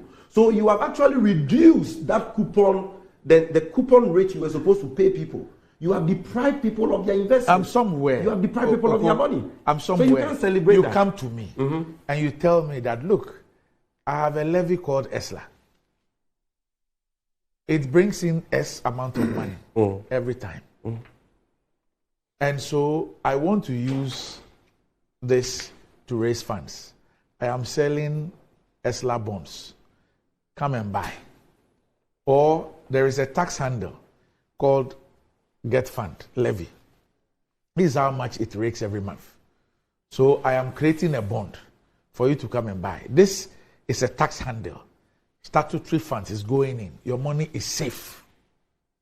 On the basis of that, I invest. These tax handles, in other words, you decide to lend government money. Yes, these tax handles have not been withdrawn. Yes. They have not been reduced. Yes. They have not been scrapped. Yes. And then you tell me that you won't pay me. You won't pay me what I'm entitled to. And then after all that, you will reduce you it. come and stand in front of me and tell me that you spread the principal over a long period of time. You give X amount of money to. And Doc, you know this. You know even the insulting parts and the dangerous part is that the principal. This is coupon.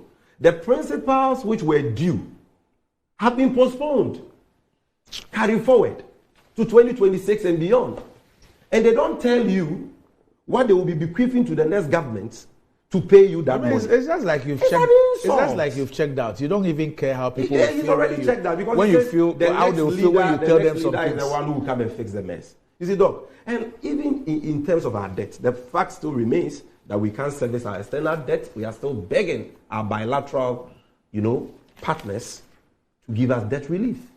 We still remain locked out of the international capital or Eurobond markets. The IMF still says that in spite of the debt restructuring, our debt levels are still unsustainable. And look, this point about the exchange rates, have you realized that even though we are not servicing our external debts, which is denominated in dollars, the cedi is still depreciating at an alarming rate, and the dollar has crossed 13 cedis. If you are not converting cedis into dollar to service your debts, the expectation would have been that the cedi would have stabilized. Don't you realize? But even without converting cedis into dollars to pay our dollar-denominated debts, the dollar has crossed 13 cedis. Now, even if you look at the real sector, no improvement. I heard the president blabbing about let's round up on this one. 1D1F. Look, industry sector, 2016 grew by 4.3%.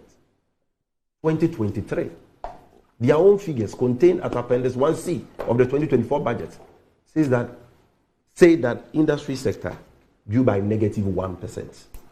Manufacturing sector grew by 7.9% in 2016 under John Mahama. Under this government, after all the talk about 1D1F, manufacturing sector, -1.3%. Construction sector under John Mahama, 8.4%. Under them, those who claim that they have the best infrastructural record in the history of this country, Akufo-Addo says he has done better than all governments in health, in education, and so on. What is the growth rate for construction sector? -5%. So you look at the figures, you look at the facts contained in their own budgets, and you realize that their lies are exposed. Look, how can a government, and I'll conclude here, that has not initiated and completed one district or regional hospital, as we speak today, brag about having the best record in health, when the actual NDC Mahama government can boast of the first quaternary hospital in Ghana, 612-bed University of Ghana Medical Center. We can boast of a regional hospital, the Ridge Hospital, 420 bed, the Dodowa District Hospital, and many of such hospitals. You cannot talk about one hospital project, whether district or regional hospital, that you have initiated and completed in almost 8 years. You can't talk of even 10 senior high schools you have initiated and completed in almost 8 years. When you promised to build 350, they've done nine STEM schools. He says they have done 10 and operationalized 7. Okay. So they have not initiated and completed even 10. But my point is, you promised 350. Yeah, but a STEM school is how many secondary schools put together? Let's do the math. Oh, maybe 10. Maybe 10 or 15. No, whether a STEM school is a normal secondary school, the only thing is that the facilities for science and technology are more enhanced than the standard secondary school. So the bottom line is that it is still one secondary school. But you promised 350. You have done 7. We did 46 out of the 124 we commissioned, we started.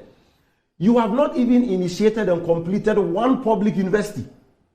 In 8 years, the Mills Mahama government did 3 universities and completed 2. How can you even compare this shambolic performance to our performance? Okay. And I can go on and on. Okay. Electricity coverage, whereas we were doing 2.8% per year, I'll end here, 2.8% per annum.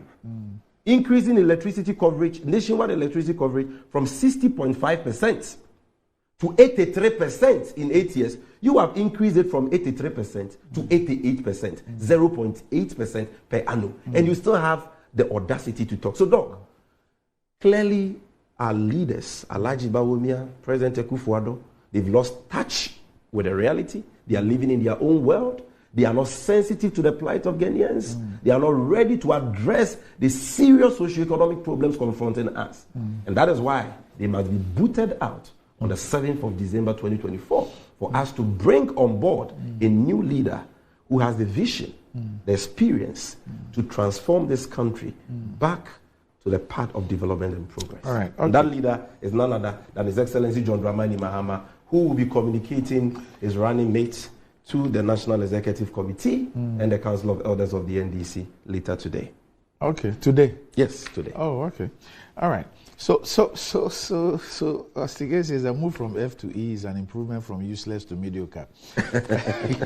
But the Honorable Al-Hassan Suhuyini, it says, in 2017 State of the Nation address, President Akufo-Addo said, quote, Mr. Speaker, low growth, rising rate of unemployment, high fiscal deficits, high and rising debt, and increased depreciation of the city, high cost of food, housing and utilities, and high non-performing loans, amongst others, are symptoms of deeper structural problems that will require a range of reforms beginning immediately and spanning the short, medium, and long terms. We are going to have to implement some tough, prudent, and innovative policies to get out of this financial cul-de-sac and rescue this economy, restore fiscal discipline and debt sustainability, as well as increase economic growth.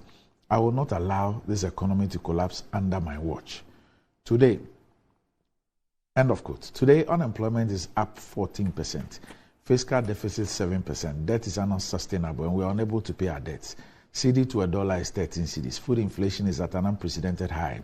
27%. The economy has collapsed. End of story. That's the Honorable Hassan Suhuyini. Okay, so we would have to take a break, but today is the birthday. You know, those who are born on the 29th of February, they get to celebrate their birthday every 4 years. It's only in a leap year that they get to celebrate their birthday.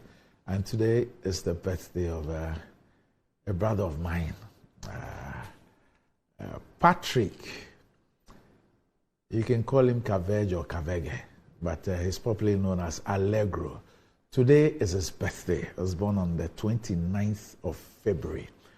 So happy birthday to you, Patrick Kavege of the Bank of Africa. Today is your birthday. Allegro, happy birthday. And he has agreed to do a party this time. And it's not a bring your bottle. Allegro Kewashe. So happy birthday, bro. We'll be back shortly.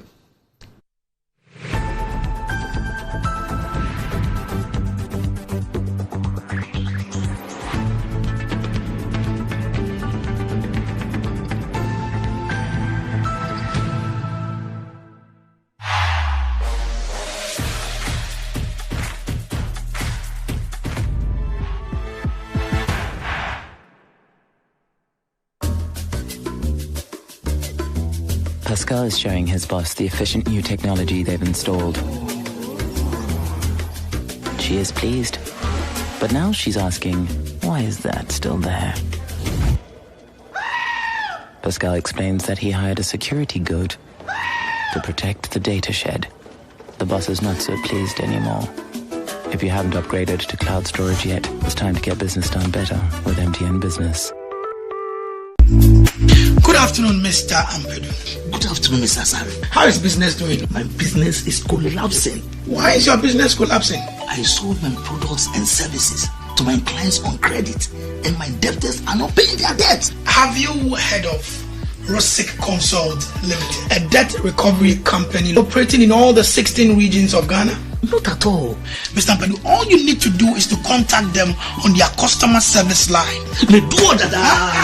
I recommend Rosic Consult Limited, a debt recovery company to financial institutions, businessmen and businesswomen, other companies, and also individuals. Rosic Consult has 98.4% debt recovery rate. We have professional debt recovery managers. You are assured of swift debt recovery. No recovery, no commission. For Rosic Consult Limited, no more write-offs. And we pre-finance the recovery ourselves.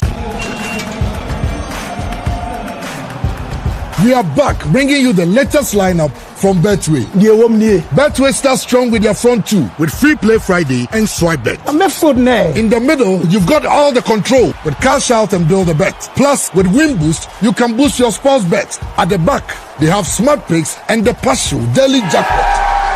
You always get way more with Betway. Subscribers have been vetted and approved by the Gaming Commission of Ghana. Bet responsibly. No under 18. Terms and conditions apply. Betway. Get way more. Over 18 years in business, Appointed Time Printing Limited has delivered quality service to some of Ghana's well-known brands. With our equipment capacity, we are able to deliver 1,500 pieces of polo and t-shirts in 1 hour. This is only possible with us. For retailers and wholesalers, we offer for sale high-quality polo shirts and t-shirts in different colors at affordable prices. We have a one-stop shop for all creative designs and billboards, 3D signages, flexi banners, car branding, stickers and posters. Locate us at the old GNTC building near Swansea Shopping Arcade, Accra. Contact us on 0501 454165,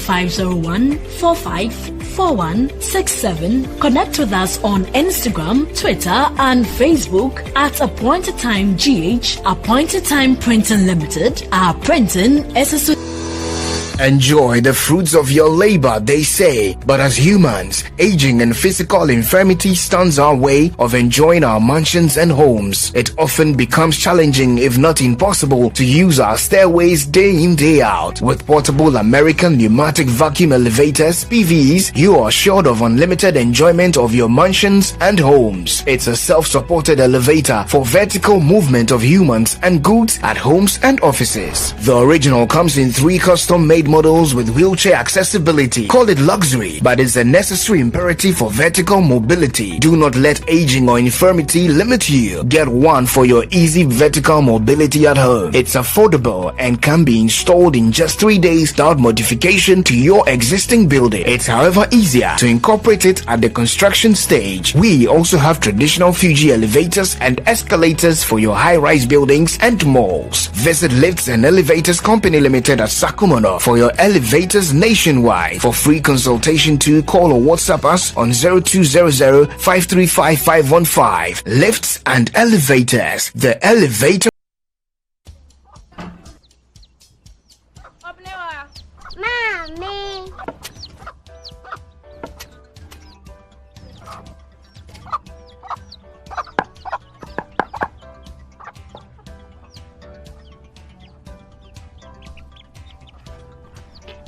Michelle say, fe.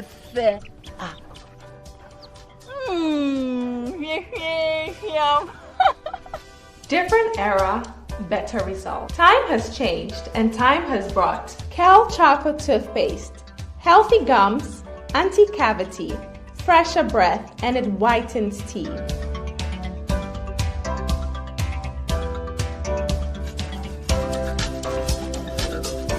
Kel Choco Toothpaste.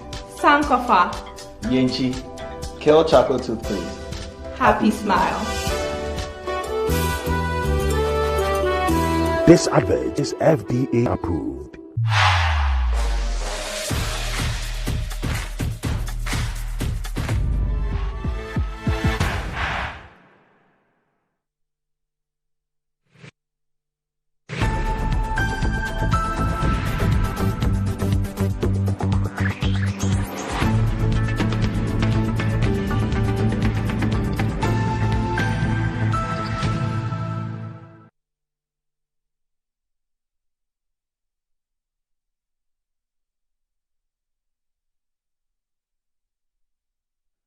Right, welcome back to the show. If you just joined us, this is Good Morning Ghana, live on Metro TV. Still with me on the show, I have Dr.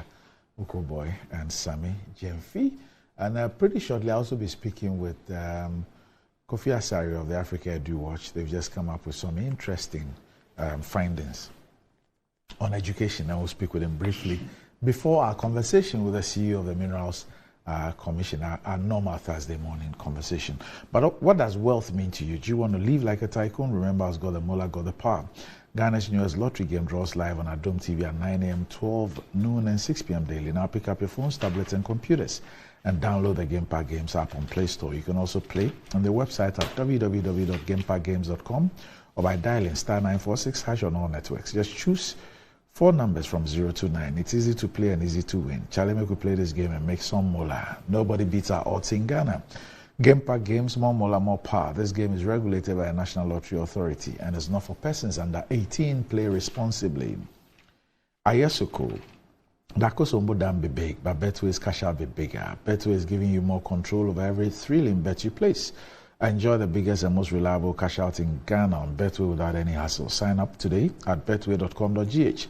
Terms and conditions apply. It's not for persons under 18. This is regulated by the Gaming Commission of Ghana. Betway, get way more. And charcoal has essential medicinal properties that help remove toxins from our bodies. The natural absorptive property of charcoal helps to remove the bacteria that produces bad breath in the mouth, hence giving you a fresh breath. Kel Charcoal toothpaste has been formulated and produced under strict hygienic conditions with all the necessary production protocols and has been approved by the Food and Drugs Authority. Constant use of Kel Charcoal toothpaste gives you a good fresh breath, whiter teeth, reduces dental plaque, makes the gum healthy and strong, prevents cavity, upset stomach, hangover, and so on. Kel Charcoal toothpaste is recommended for adults and children from 6 years and above. Kel Charcoal toothpaste for white teeth and fresh breath all day long. This is another quality product from Samara Company Limited. Kel Charcoal toothpaste, happy smile. And Blue Jeans energy drink has been on the Ghanaian market for over 20 years. We already know what it does for the body. It contains vitamins and nutrients like vitamin B2, B3, B6, B12, as well as taurine and guarana, which are known to boost your strength and energy as well as promote high performance and endurance. Blue Jeans energy drink has been tested and tried. It's indeed the best. Blue Jeans energy drink is for bold and active men and women. So go and grab a cold can and power your day. It's in shops nationwide. For bulk purchases, contact Budget Cash and Carry Limited on 0208-128-190 or 055-001-0000. Now, the future is here. Where is the leadership? The maiden edition of the Future Ready Leadership Summit, dubbed Reimagining Leadership in a World of Unrelenting Change, with very inspiring speakers such as Sir Sam Jonah, Dr. George Ajekum Donko, Professor Kweku Etuahene Jima, and many distinguished speakers billed to speak on that day. The summit will come off on the 13th of March 2024 at the Mövenpick Ambassador Hotel at 8 a.m. For tickets of the event, kindly contact +233 0267 349147 or 0244-202-949. And this is the NIBS Future Ready Leadership Summit. The future is here. Doc. Manche. Sona. So before I go to Sona, let me quickly thank the former Rose Minister, Honorable Mokwata. After a lot of assurances, finally, our inner roots are seeing some works. You know, I don't have the wit like some people to do roots myself. I'll not mention their name. But mention my name. Because I don't have that wit, I spend a lot of time with Amakwata in the Eman Roads guys. Yes. And I'm happy to say that now, when you go to Green Hotel, they are all seeing for the first time some bitumen. Okay. Even within the community itself, some very bad roads are being redone. And so, Doc, sometimes we have to thank people when, after a lot of pressure, they respond to us. There are 3 engineers also at Urban Roads that I want to say a big thank you to. Engineer Amu Godfred is the director of Urban Roads now. I thank him dearly for his support. We have one engineer, Adomako. He's also very, very helpful. I know Adomako. Adomako, yes. Yeah, and then Abbas himself, who is now the chief director. Alhaji Abbas. You know, life is interesting. The first time I went to Alhaji Abbas's office, I went to fight. I wanted to see him as MP. Pressure was on me. He was also under pressure. He didn't I'm told he's bereaved. His mom passed or something. Yeah, I heard so. So our condolences to the family. So, Doc, let me thank all these people. And this is why we are into politics, to help address the challenges of our people. Doc, I listened to His Excellency the President And let me say that I thank God for his life. You know, at his age, Doc, when you see, if after 80, you can still stand for 2 hours, read close to 50 pages or so, and how do you call it, be that energetic. It's only grace. You know, some of us, our parents didn't get to that figure. And even before they got there, they were not this strong. So we thank God for his life. Look, so if you listen to the president, myself, for the first time, I was like, why was he starting from security? But when I considered a few things happening around us, I realized that sometimes when things are normal, we take it for granted. You know, those in Mali were minding their business, and then suddenly a military man comes and goes like, I'm in charge, you know. And when a military man is in charge, all your hard work as a private person, you never know what will happen to you. Look at Burkina, you know. And so, Doc, for the peace that we enjoy, we have to be grateful. Like he said, it's the grace of God and also a lot of planning. And by the way, Dr. Randy, the single most important, investment indicator we have now on the West African coast, Doc, is that we are a hub of peace and security. And that is a very vital tool when it comes to investments. The president mentioned what has been done to the judiciary, and again, sometimes we take it for granted. The only place where you can find solace and protection, even in democratic establishment, is the judiciary. If you have an incumbent, you have an executive with a majority in parliament, life can still be tough for you in terms of fairness. So I'm happy. And there's something I've observed about this government. There are some projects that were like white elephants before we came. And for some good reason, they've all started to see life. They are coming back to life. And Doc, it's one of the surest indicators that you have a government that is up and doing. The president mentioned the STEM, the one issue, one factor, and all that. Now, I would like to take my presentation from this angle. This president gave his penultimate state of the nation. In fact, strictly speaking, is the last one, I'll put it. Because the next time he delivers the other one, we would have known whether you have a new government, like you have an extension or a breaking the eighth of this government or a new one from the opposition. Before he became president, some 7+ years ago, Doc, what was happening in this country? We had a Ghana, in fact, and I've said it here, I'll repeat it. The reason why NPP's manifesto for 2016 was change an agenda for jobs was only one thing. Look, because the national security reports, the intelligence reports, the feedback from the grounds all pointed to the fact that the biggest problem in Ghana under 8 years of Mills Mahama was unemployment.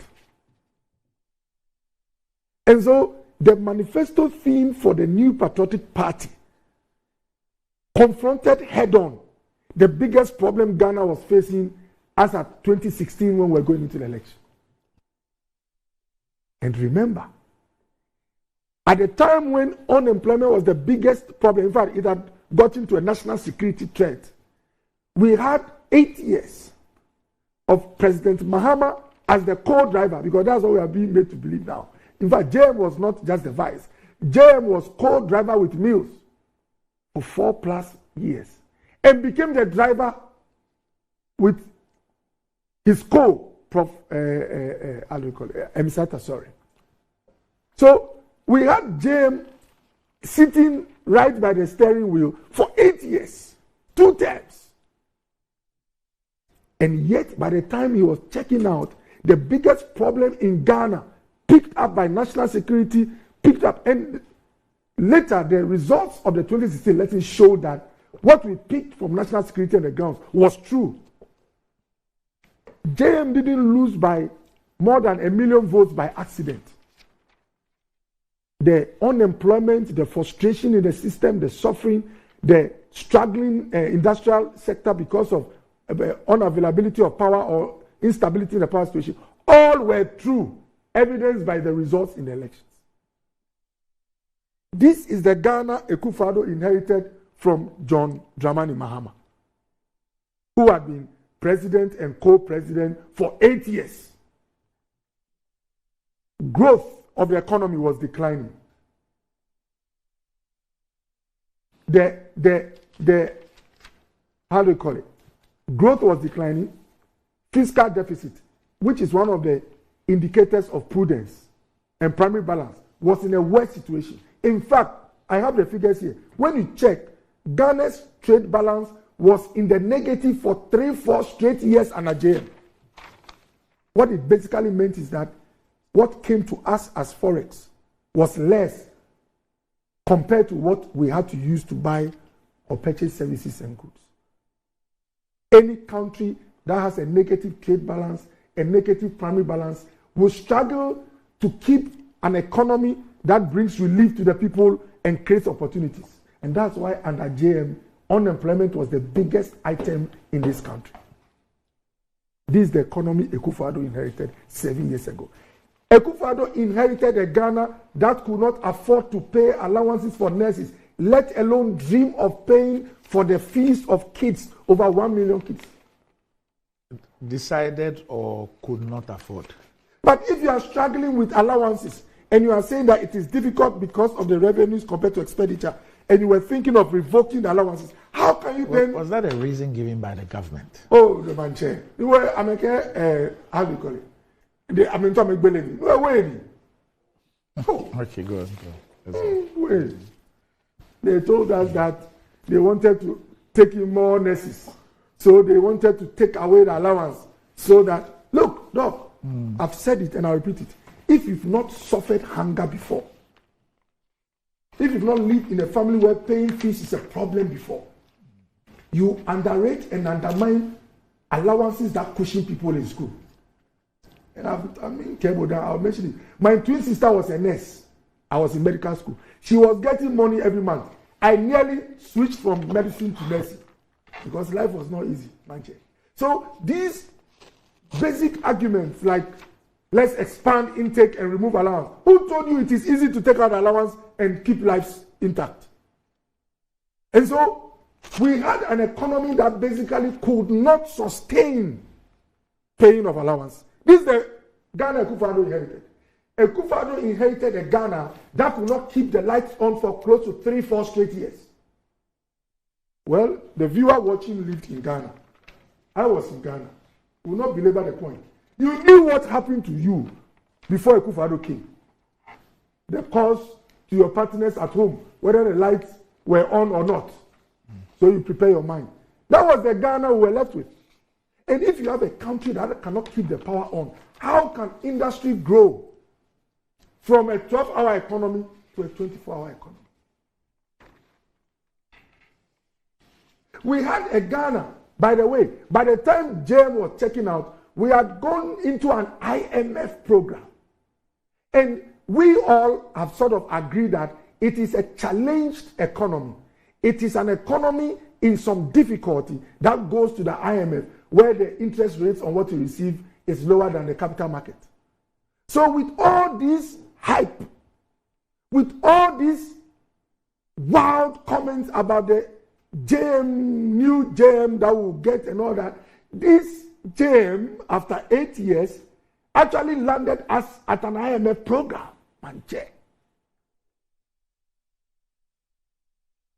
That is what the records show and the history shows. But let's now come into the first term of Akufo-Addo. In the first budget statement read by Ken Ofori-Atta, boldly, Nana Addo Dankwa Akufo-Addo decided and told the nation that we have what it takes to pay the fees of over 200,000 kids annually, and that we cannot wait any other extra year to prepare enough, so-called, before paying for their fees. And by the way, the statistics show that before we came, an average of 100,000 kids qualified for SS, but didn't enter. And I'm not surprised because I nearly also didn't enter. It took some loans from ADB to go to PRESEC. So this president sometimes is talked about like some mythical, how do you call it, insensitive boss. But this same Akufo-Addo has paid fees for over 1 million kids so far. Kids who are found in homes in this country. This Akufo-Addo has given us a power availability situation that is better than what JM gave us after 8 years. This same President Akufo-Addo has made it possible for industries and factories to come up, and not only that, if you take a factory like Casapreco, under the 1D, 1F program, there were serious tax exemptions given to Casapreco, which made it possible for Casapreco to acquire a defunct, moribund, dead factory in Tanoso within the Ashanti region. And as we speak, Doctor, there are youth within the Tanoso environs who are on their way to work. Youth that would have been part of the unemployment force if Nana had not stimulated one district, one factory. President Akufo-Addo, before COVID struck, worked hard to make Ghana the #1 destination for foreign direct investment in West Africa. Ghana was the #1. Before COVID struck, Ghana was listed as one of the high-performing economies and shining examples in West Africa. In fact, the first 3 years of Akufo-Addo was directly opposite to the last 3 years of JM. Nana Akufo-Addo recorded a positive trade balance for 3 consecutive years.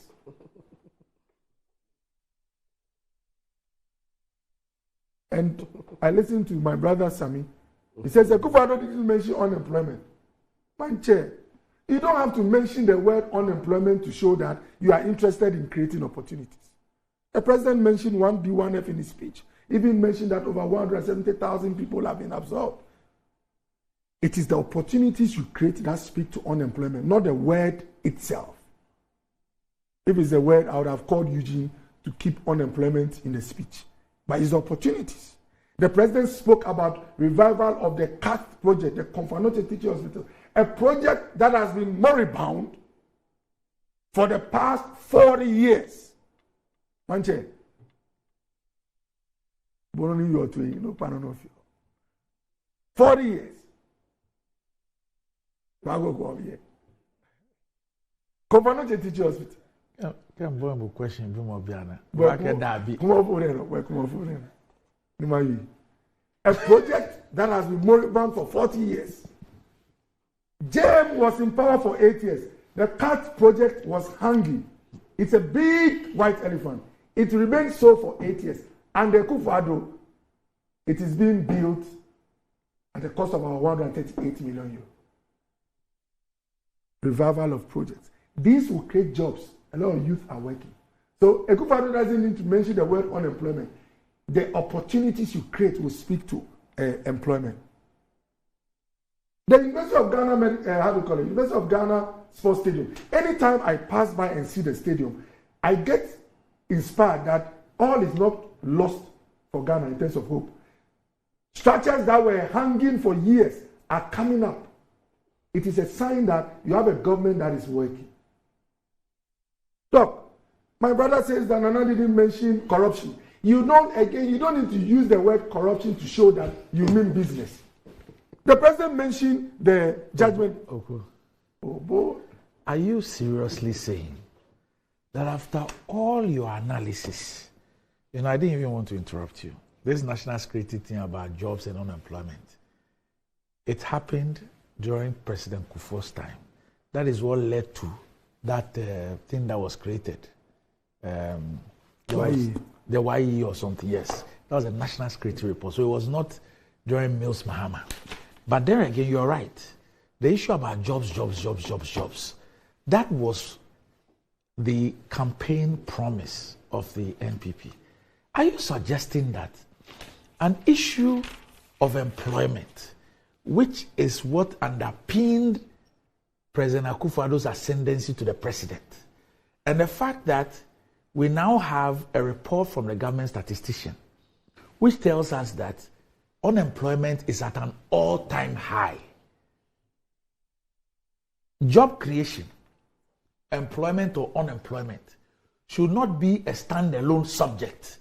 I mean, we are able to let naming of airports be standalone. We can remember to specifically mention the naming of airports. But the issue of employment, unemployment, job creation, something which was the pivot around ascension to power, it cannot stand alone. And you are saying that when 1D1F is mentioned, there is an element of employment. When there's something, there's an element. So we should go chasing those things to find. Employment, one each 170,000. No, call for no phone and be on questions. Manche, look, the president mentioned Attorney General, the orientation of the current Attorney General. Under President Mahama, we had an Attorney General, in fact, a Deputy Attorney General, Martin Odu, it's on record. Amidu said he told him, don't sit here in the office and be determining cases and conceding and yielding and putting the state in a situation of liability. Go to court and defend every claim. Amidu said it. He said he told him, Martin, check out from this behavior. These are all forms. These are forms that corruption can emerge or be created or be consolidated. And under are you suggesting that under your government, you have not paid their judgment debts? But that's not, all what I'm saying is that the attitude and orientation of this government is that for every claim, we challenge it in court, open court. It is not every claim that you have challenged. But 2017, you paid 111 million cedis. 2018, you paid 153. Yes. 2019, you paid 13.9. 2020, you paid 18.9. 2021, you paid 357.811. 2022, 2.8 million. The point I'm making is that if you compare the number of cases resolved on the table and those we are fighting, the figures are huge. We are fighting more compared to them. No, you are. Manche. So, look, and again, people have forgotten so soon. Had it not been for this government, I don't want to mention his name. His name has been mentioned, even a song came out. But there were some individuals who got some payments. And it has taken this government to have some retrieved back to chest and even chase them for others. In open court. There were judgments in open court. Manche. So, the orientation of this government, and look, when the ports were being made paperless, I know practitioners, as in those who are into that business, who initially fought and said, oh, let's keep the old. Now with the system, the face-to-face has reduced. There's been some huge savings. And when you look at, how do you call it, those who are even practicing, the importers, they will tell you that now, even in the night, in your house, there are some procedures that you can do on your phone or online. And then, how do you call it, the access to goods is reduced compared to the past. That's not to say that every bureaucracy has been reduced. But the ways to reduce corruption involves putting systems in place. Because human beings by nature are corruptible. So you always want to put a system where even if the fellow is a criminal, the system will not make it possible for them to perpetrate. Like SML. Now, if you look at the PDS, the claims of PDS, by the way, I don't want to mention his name again. We have people who were in the banking sector, who under the ESPA regime got money from Bank of Ghana, misappropriated the funds, how do you call it, treated people's savings in a funny way. And under this regime, they've been tried in courts of competent jurisdiction. Monies have been retrieved and they've been jailed. This fighting corruption action, oh, come on. But you see, James, the loans that have taken us to where we are. I'll come there in your loan section. I said the loans. The loans that have taken us to where we are. People were profiting from them.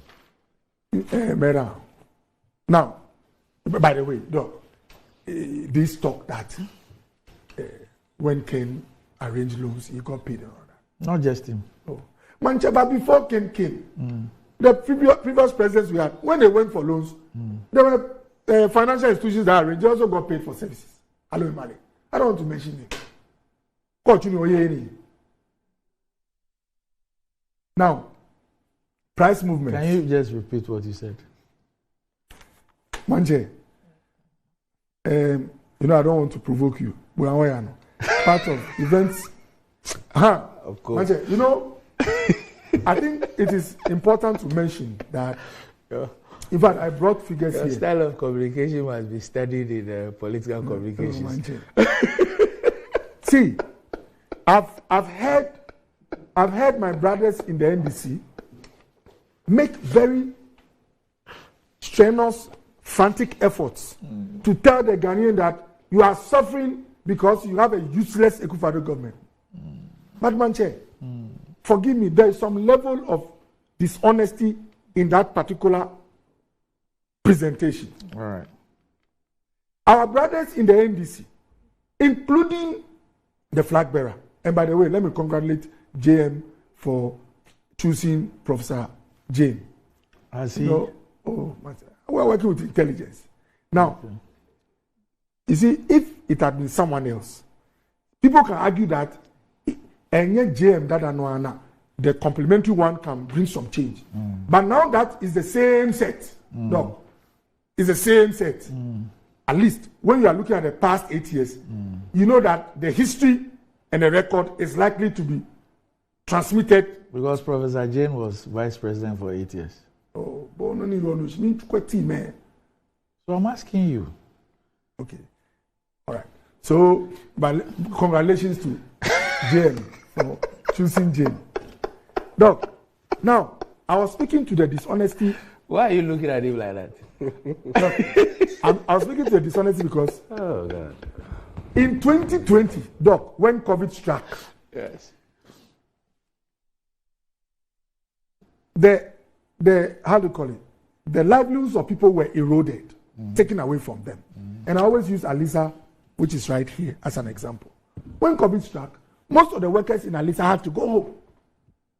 In fact, some were given reduced amounts because virtually the hotels were closed, just to keep body and soul together. Doc, COVID eroded the livelihoods of people globally.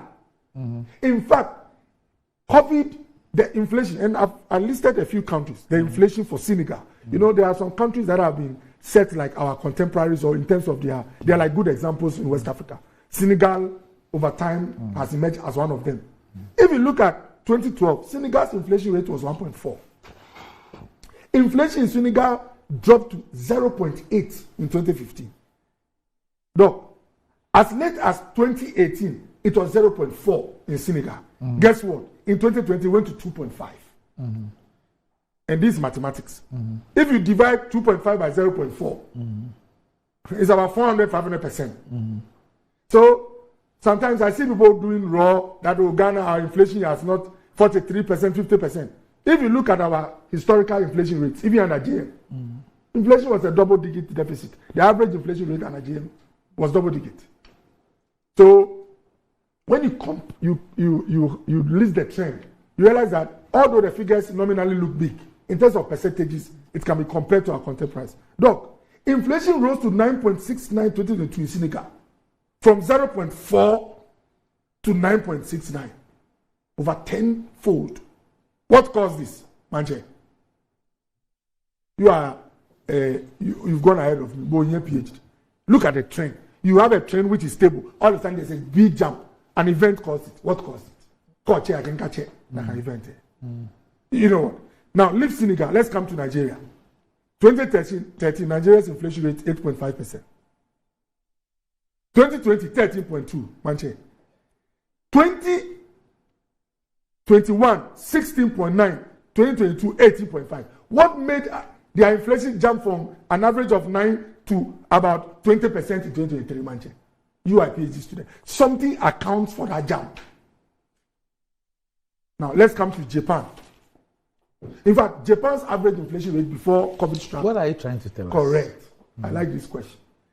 Is to tell you that globally, an event disrupted the management of countries and made conditions of living tougher as a result of an increase in. But is that in doubt?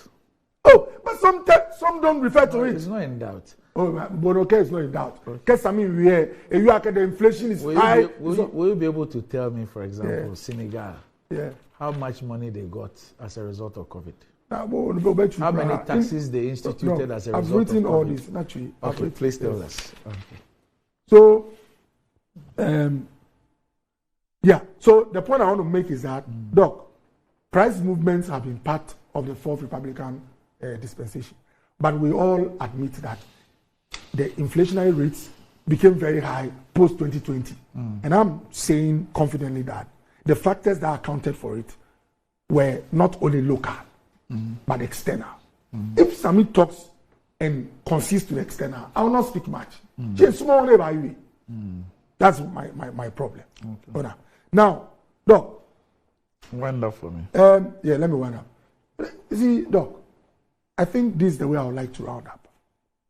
If 8 years was enough to solve all of a country's problems, I don't think JM will be coming back and he wants to lead us. JM coming back as a candidate is an admission that to fix a country with fundamental issues, 8 years is not enough because he was president for 8 years. Was president for 8 years. Going by that analogy. Now the talk in town and the presentation is that, look, when you are vice president, you are virtually the co-driver. So if JM was a co-driver for 4 years and driver for 4 years, it means he's been like a president for 8 years. Using their... So same as Bawumia. Okay. Yes. Okay. But for JM, he was co-1 and main 4. So, okay. Doc, I think the job we have as politicians, when you drill everything down to basics, Doc, what the ordinary man watching the show now, listening to us, is to make sure that some basics are there. Power must be available. It must be affordable. Sami must show us the record of JM. That shows that he can make power affordable and available as your viewer wants, compared to Bawumia, his association with this government, and what he says he will do. What we must demonstrate to the public, the one watching us now, is how we would ensure that when their kids finish school, they can easily get a job based on our track record in public service. If you get someone who has never been given opportunity in private sector and public, maybe you can use only hope. But both gentlemen going for the election have records. And based on their record, we can have an idea whether what they tell us can be done. And lastly, social protection. There are people who are in certain states now that even good policies cannot take them out. We need to find, there are some like LEAP, like this health insurance, we need to find ways to strengthen and make such social protection policies more robust. These are the things that Ghanaians want. And those highfalutin things that Sami wants us to believe can only be achieved through a lot of hard work, a lot of details, and not slogan here. Okay. All right. So our time is almost up. How long can you give me? We don't even have 5 minutes. Yes. But time is so much. At least give me 6. I will not be. We will not even be able to speak with Mr. Kofi Asare of Africa EduWatch. I apologize, Kofi. I apologize. We'll do the interview if it's fine by you. We'll do that first thing tomorrow morning. I think it's a very important subject. I can see Mr. Isi saying that he's giving us we need to deal 20 with. minutes of his time. I doubt if he'll give you that. He's a very busy person. So give us 10 minutes. No, he's a very busy man. We should have started at 9:45. Yes. Dr. Koboy must understand. Mind you have only 5 minutes, right? Yes. So 5 minutes, okay. I'm timing myself. The days when the MPP could get away with lies are long gone. So, Koboy, turn a new leaf. Okay? You say that under John Mahama, unemployment was a security threat. I'm glad Dr. Abiy has corrected you that unemployment has always been a security threat and was the case even under Kufuor. But we came and did our part to reduce the rate of unemployment. All the investments we made in infrastructure, the port expansion, the modernization of our markets, the expansion of our airports, and all that created decent, sustainable jobs. And so even though under us there was unemployment, the rate of unemployment was only 8.4%. You said that rate of unemployment, which was 8.4%, was too much. And that same was the mark of incompetence. And that under you, the economy was going to grow and grow and grow, and that there will be jobs and jobs and jobs. Today, unemployment rate is 14.7%. Is 14.7% better than 8.4%? That is the issue. Youth unemployment, 15 years to 24 years, 30%. 15 years to 35 years, 22% unemployment rate. Is that better than what you complain about in opposition? That is the issue.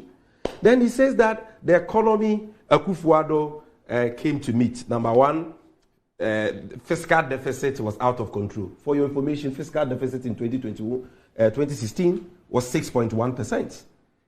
It went up to 15% under your watch, under the watch of Bawumia in 2020. All-time high. And then to 12% by 2022. So in terms of fiscal recklessness and mismanagement, you don't have any a basis to even talk about that. Under us, growth was declining. Yes, it's true. 3.6 growth. What is the economic growth now? 2.8, according to President Akufo-Addo. Is 2.8 better than 3.6? Huh? Then, what about the $250 million President Mahama left you? When you were talking about the economy you came to meet, that one you didn't talk about it. $250 million in the stabilization fund, which became your savior when COVID struck. You didn't talk about that. $250 million in the sinking fund, which President Mahama bequeathed to you to be used to pay the Kufuor $750 million Eurobond we contracted in 2007. That one you won't talk about it.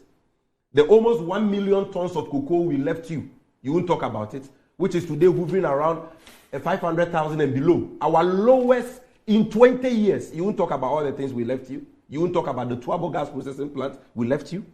Then, Doc, he says our economy could not sustain the payment of allowances. That is not true. We took a deliberate decision to replace the allowances with student loans. So learn to be factual. The allowances were replaced with student loans as it pertains for all tertiary institutions. When I went to school, I also come from a very humble beginning. I had financial issues, okay? But what was the money we were all using to pay for our handouts and all that? It was the student loan. And it was the same thing the NDC Mahama government made available to students in the colleges of education because they had been upgraded to the level of universities and they were being awarded degrees. And we said the allowances... Oh, my 5 minutes is not up, yes, Doc. It's up. Then, Doc, he says that when they took over, the lights were not on. The lights have been off for 3 years. You know that? That was between 2013 and 2015. By 2015, December, load shedding officially came to an end. John Mahama fixed that problem. And then he says that the economy they took, we handed over to them, was at the IMF at the time we left office. That is true. But it matters how you go to the IMF. We walked to the IMF. You went to the IMF on a stretcher with an oxygen machine on you, and in an ambulance, you went in the state of comatose. Because when we went to IMF, we were servicing our debts. Our economy, that economy that we took to IMF was rated B-. Your economy you took to the IMF is rated ball and junk. And your economy cannot even service our debt. So don't talk about that. Then he talks about the economy, blah, blah, blah. Look, interest rate today, highest in Africa, over 35%. The dollar, highest as compared to 13 cities. You should not even get the courage to even talk about the economy. Inflation, 23.5%. So you don't have that audacity that you should not even get the temerity to talk about the economy. Last 2 points, then I conclude. He talks about Akufo-Addo, now he says 1D, 1F is equal to unemployment. Massa. No, it says Massa, you're a medical doctor. It says that you're a medical you can doctor. find employment there. You can find employment there. Yeah, it creates jobs. With all the one district, one factories, one district, one factory, all those projects, how come unemployment has galloped from 8.4% to 14.7%? Maybe it could have been worse. How come that the manufacturing sector is shrinking from 7.9% in 2016 to negative 1%? It could have been worse. How come industry has moved from 4.3% under John Mahama? Then what kind of one industrialization program is that? Do you know the jobs John Mahama created in the pharmaceutical industry when he gave the Tobinkos and the NS Chemists a stimulus package of $25 million and all that? Then finally, let's talk about the Attorney General has saved us 10 trillion cedis. It is the most warped argument anybody can make. But the Attorney General has explained it.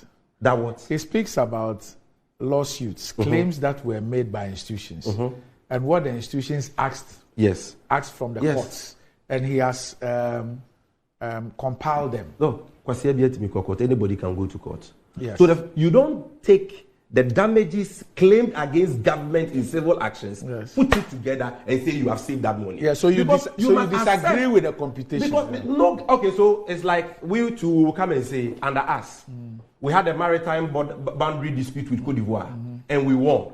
Do you know the worth of that resource? Yes. And we say that we have saved that money. Yes. Then every Attorney General will say, I litigated this number of cases. This was what the plaintiffs were claiming against the state. So that's why I and we won. So, what kind of pedestrian analysis is that? Okay. And finally, don't repeat it anywhere. Finally, Doc, don't repeat it anywhere. And Doc, I know that he's your brother, so that's why you didn't correct him, but please advise him. The paperless POS system preceded your government. If you don't know, I can give you the source. Go and read. Okay. There's a story. Ghana POS now has paperless clearing system. March 27, 2014. It says the Ghana Community Network Services Limited, GCNet, the e-solutions provider to government which developed and deployed the Ghana Customs Management System for clearing of goods at the ports in collaboration with the Customs Division of GRA, is deploying the paperless clearing system across all customs entry points in the country. So it precedes stop peddling falsehoods. Of course, unfortunately, we didn't have time to touch on the other I think those watching and listening, especially the freight forwarders, they can tell us whether what they are experiencing now was the same before Akufo-Addo came. They will tell us. The substance is the same. My Sammy, don't interrupt him. That's the point. Yeah, and cabinet minister, I want to be coming in small man. But you don't need for that. Yes. No, when all is said, when all is said and done, what we want is a country that can give education to its kids in a very good environment. Sanitation can be improved in our schools. The quality of food can be improved. We want a country where you can go to the court, and even if you are not known, you will get justice. We want a country where when you finish school, you are not anxious about getting a job. We want a country where wherever you find yourself in this country, you can access the internet and be able to engage in a class from Harvard or from Princeton or wherever. You want a country where you don't have to call the house to ask whether the lights are on or not. We want a country where we can produce our own rice, reduce the imports drastically, and create opportunities. Those watching us, this is what they are interested in. And and I want to say that whatever Nana has done to, reinforce, strengthen the foundations of this country when it comes to security, it comes to laying the whatever for industry and all that. We are looking at leadership that can improve on this. And it's a choice between JM and Bawumia. And unfortunately for us, one of them has been our father before. We've lived with him. We have an idea of what he can do. I'm convinced that the one who can give us a different situation is, Dr. Mahmoud. Okay. I'm a few. Okay. Special greetings to Chief of Staff, Madame Freema. So far, she's been tremendous. And then to the First Lady as well. And today, to the one who gave forward to my book, His Excellency, President Nana Addo Dankwa Akufo-Addo. Let me also take special time to greet one lady. I was supposed to attend her birthday.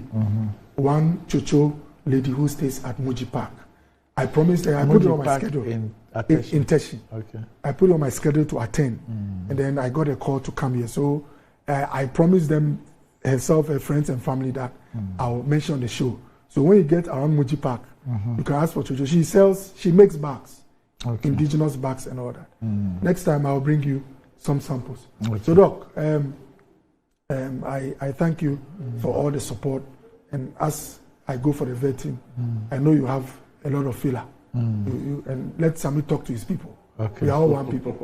We are all one people. We are all one people. With a common destiny. With a common destiny. Don't you admire Cowboy? He's trying to entice the vetting committee. Anyway, he's lobbying you.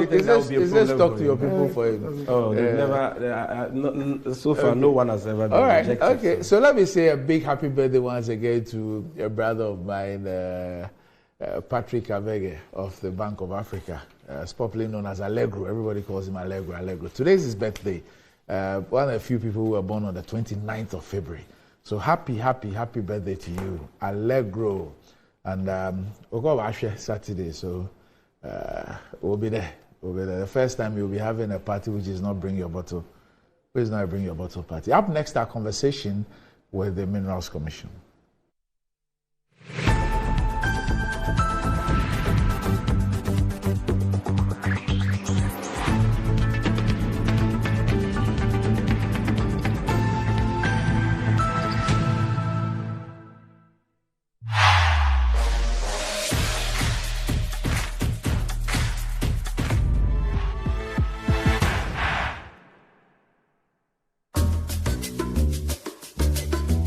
Pascal is showing his boss the efficient new technology they've installed.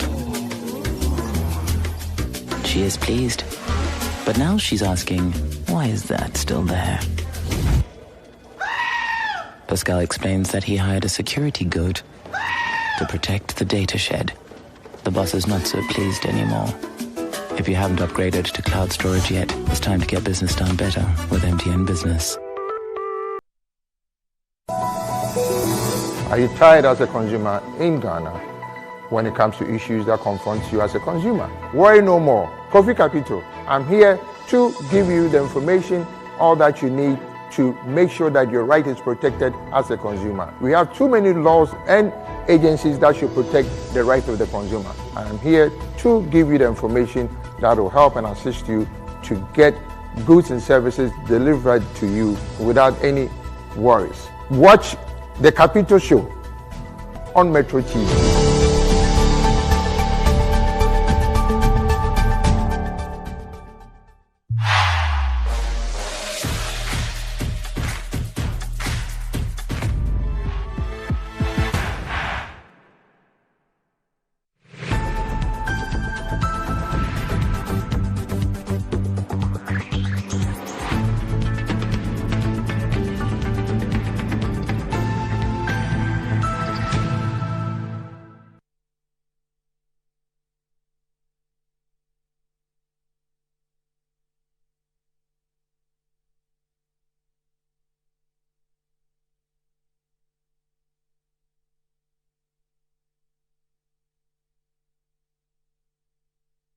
Which shows out of the 50, they are loading. Which shows out of the 50.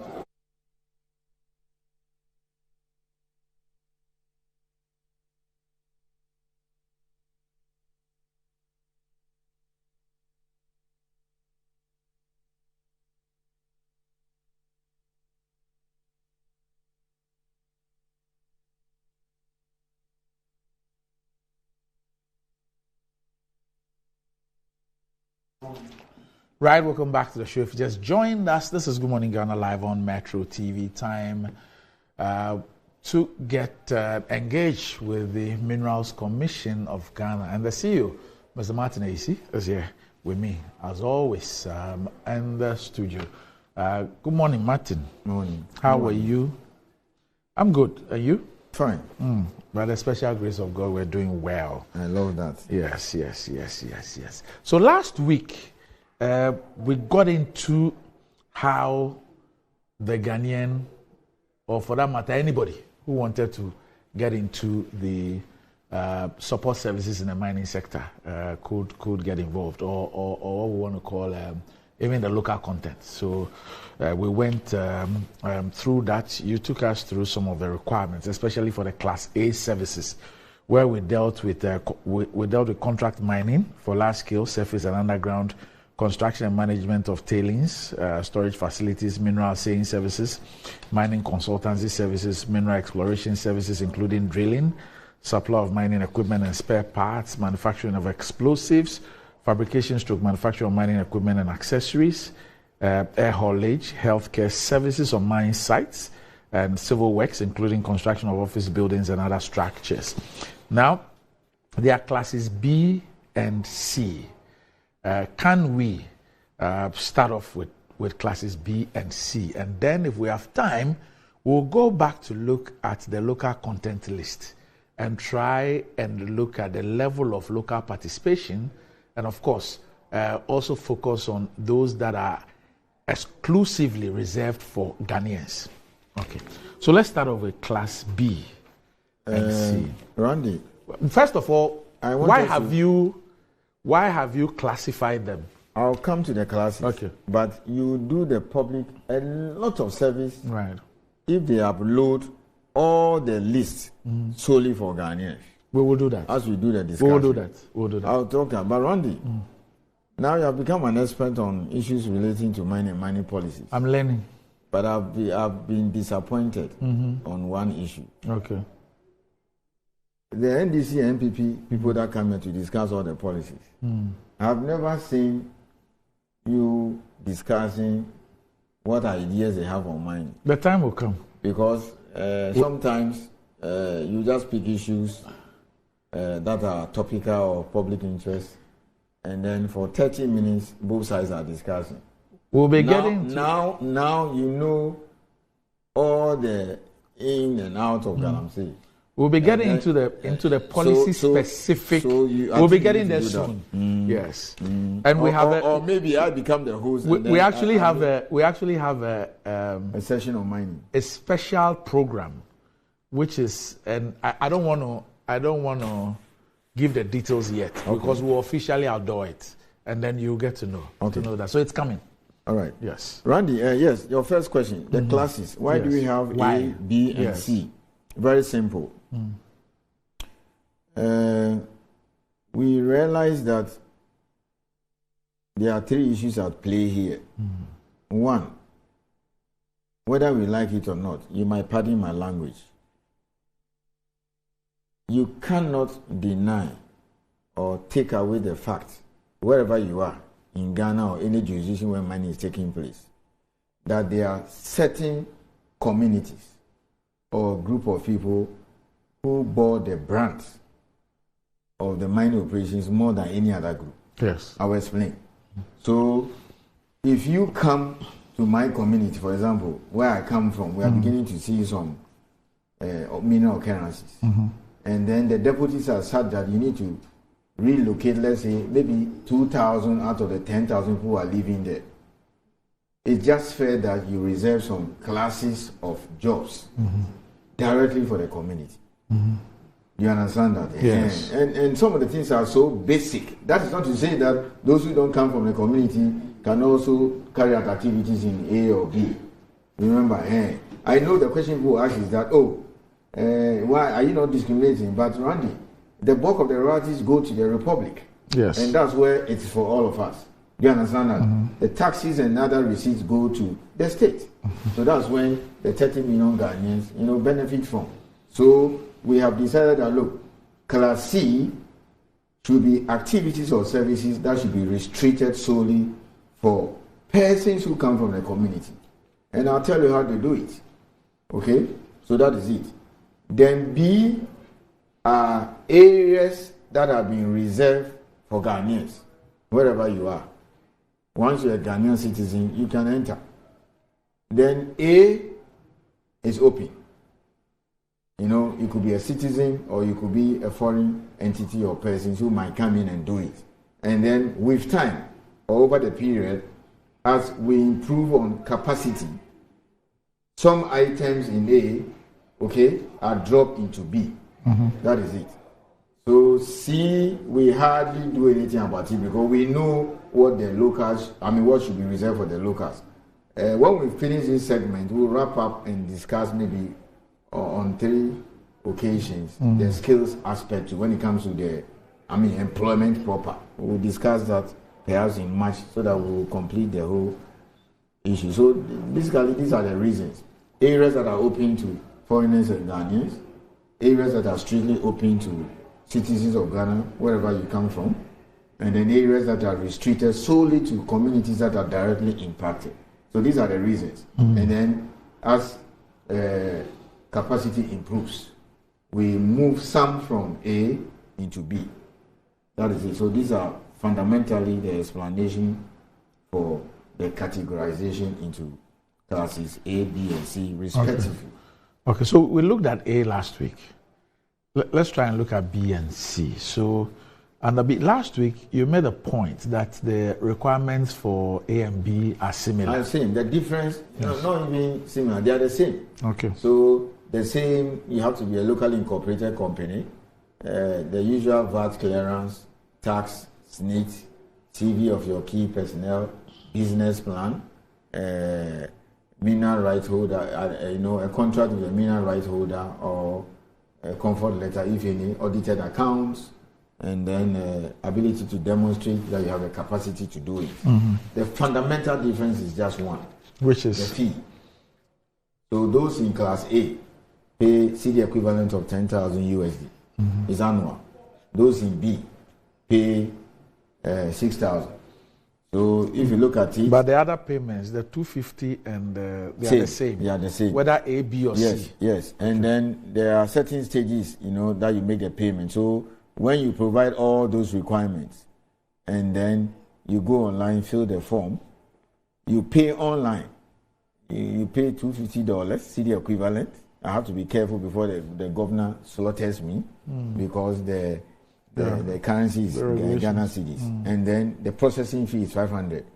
So 750 CD equivalent. You just upload it. Okay. Some also prefer to do banker's reserve and then they upload it. We don't stop people from coming to our office to come and pay, even though we discourage that. So when the review is completed, and then we are satisfied that you've met all the requirements to be registered to provide a particular service, then we ask you to come and pay the registration fee. Then I get to sign off your registration letter for you from 1st January to 31st December. It's calendar year. But normally those who come in around, I'm sure you never asked that question, or perhaps you are now listening. If you come around November, normally when you come around November, we register in November, we'll tell you, we'll treat it as 2020. But if I come June, it will still expire December 31. After October, it will still be December 31. It will still be December 31. There's a suggestion from industry that why don't you do it anniversary rather than calendar year. I'm looking at that. Okay. Yes, I'm looking at that. So if you come in and register in November or December, it's just fair that we treat it as registration for 2025. But if you have a job somewhere in December, we can allow you to go and work. We'll give you a letter that the company will allow you to work. That is it. I have a cousin who's in the IT space, Justice Ewa. After watching you over and over again, he's thinking of moving into the extractive space. Everybody is coming into mining. Yes. I don't know why, since we started this program. Yes. Anyway, so now it basically tells you what education can do. So it goes back to my first encounter with you. They are in some bush somewhere, they dig their stuff, they take it out raw, they pay only royalties, even small. Some decide to pay corporate tax. And that's all that people know about mining. With this over a year plus education, and people are realizing, oh my God, even there are more billions in support services than the actual application to pick up a license to explore or mine. So that is it. Okay. So now let's look at some of the Class B services. The contract mining services for small-scale mining, haulage services to and from mine sites, including the transportation of personnel, catering services, security services, supply of fuel. Yes. Is a Class B? Yes. Okay. And then a supply of lubricants. Yes. That's also Class B. Yes. Okay. The $500 million, 2022, okay. 2023. $500 million. 2022 report. Okay. If you add lubricants and fuel, That's it. $500 million. Yes, that's about 12, 13 companies. Okay. All right. So the things there are not quite many.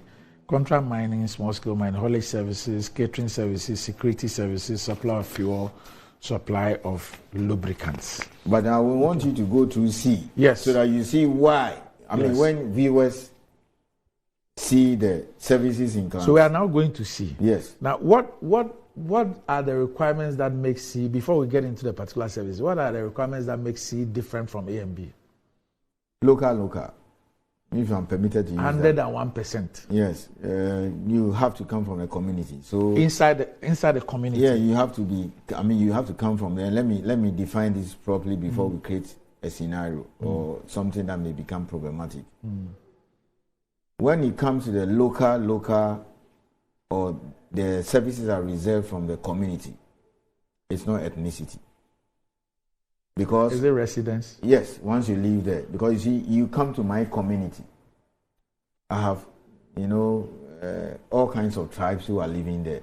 So you find an Ewe, or you find a Ghana or a Kokomba, born bred in Rara. In fact, he's even second and third generation. You can't say he's a stranger. Okay. But he's even allowed to contest for election. He will meet that constitutional requirement of either you're a native or having come from there. You understand that? You find practically every tribe in my village. So let me ask you. So I partly come from Abuabo. Achim. Yes. Or Dan Abuabo. Yes. Okay. Now, I live in Accra. Yes. Do I qualify? You don't qualify. Okay. Because I don't live there. Because you don't live there. Okay. You don't live there. Okay. You understand that? You don't live there. It is so it's for those who are residents. You don't live there. So the person who live there is impacted by the operation. Not you who stays in Accra here. Okay. You understand that? But then there are other things that someone like you who come from Abuabo can benefit. So for instance, if they are looking for Director of Corporate Affairs and you are interested, you meet all the requirements.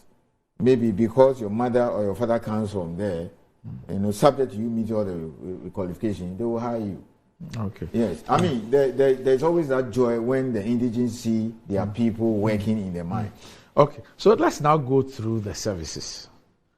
What is reserved for local? So supply of stationery, food items, etc. So let me ask you a question. Yes. You want to leave Accra and go and supply whatever food items, basic items. Yeah, you remember, listen carefully. You see, the companies give out catering services. So maybe Newmont Achim will give a catering service to any Ghanaian who will meet their requirements.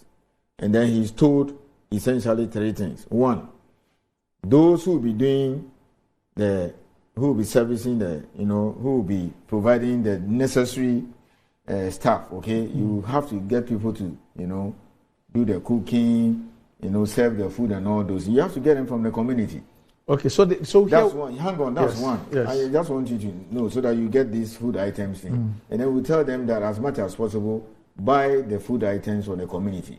Because you see, the mining companies support, it's not everybody who can work in a mine. So sometimes they support the farmers. So let's bring clarity on this issue. Under Class B services is catering services. So Class B is catering services. Yes. So myself, Randy, with a catering company, I qualify. If I am registered as Class B. So wait. Yes. So Cardinal, yes. Azuma, yes. Gold Foods, yes. Newmont, yes. can advertise and say, I'm looking for caterers yes. to provide food, yes. dinner, breakfast, whatever, and snacks in between to 2,000 workers on site. That contract can only go to a Ghanaian company whose shareholders. Remember, Ghanaian company doesn't mean that shareholders and so a Ghanaian company where all the shareholders and directors are Ghanaians. Yeah. They normally advertise or they will ask for our list. Yes. And then we'll give it to them. Okay. We don't influence the process. Okay. So you can have a catering company, you are the sole shareholder or with your wife, you win the contract. So I qualify under B to bid for and win a catering services contract. Yes, but when you win, yes, the 60 or so workers that you use for providing your catering services must come from the community. So as a Class B service provider, so certified by the Minerals Commission, I qualify Yes. to bid for this contract and to win. However, when I'm successful by the rules, when it comes to the food items, the staff, those who are going to work there, I am under obligation to procure that from the area. Yes, from the community. Let me ask you a simple question. Randy, so your company has won a contract to provide catering service to Cardinal. And then you need about 40 people to help you in serving the food. And I'm bringing them from Accra. To serve the food. Yes. I mean, maybe GSS graduates. Yes. Sometimes even SS. Okay, you just have to provide some kind of working gear for them to dress properly. You want to carry people from Accra or Rara. The community will protest. When there are people who are qualified and can be trained. Yeah, what is extraordinary about that? Maybe 1,000 or 600 Ghana a month with all the statutory payments for them. So he sees there, he realizes that people have come from other communities and then they are being employed to sell food. Or the farmers there are producing certain kinds of products, they are not buying, the caterer goes to buy them from some other area. You understand? So you can only go out if there isn't any. Yes. Okay. And then you can hire one or two special, people as a chef because of the skill involved. Skill. Okay. So still on Class C services, which is 101% local. Yes.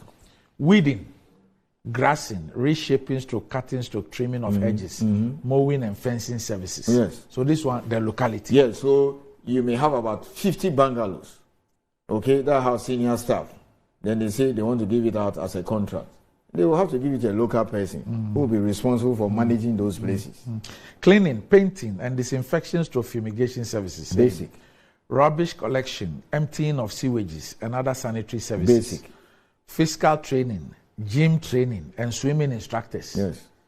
So unless the community doesn't have people with this skill, then we are allowed. Okay. Provision of local security, stroke local patrol, stroke neighborhood watch services by local opinion leaders. Yes. Local health education services. Now don't mix the two. Yes. Again, yes. So you see, security services is in Class B. Yes. So Newmont will say, I want you to come and provide security at the mine. Okay. So again, your security company wins a contract.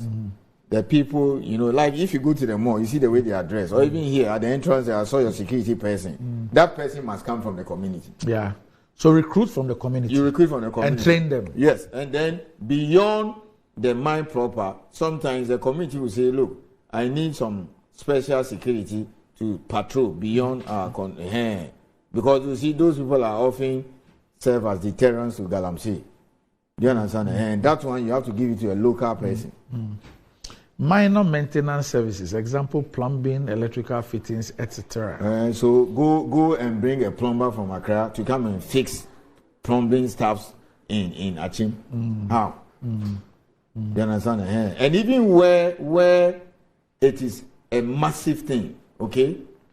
You understand? So let's say the new mines that are coming up now, they are building a lot of bungalows and whatever. They need to put in plumbing stuff. You have to get the. So for this Class C services, what are the requirements for registration? Very basic. Okay. Now, Randy, the way things are being organized in this country, some things have become basic now. I mean, VAT, tax clearance certificates, NEET, very basic. Some of the services we may require bank statement or CV, not all of them. Okay, I mean, why will you ask a plumber to give you a CV?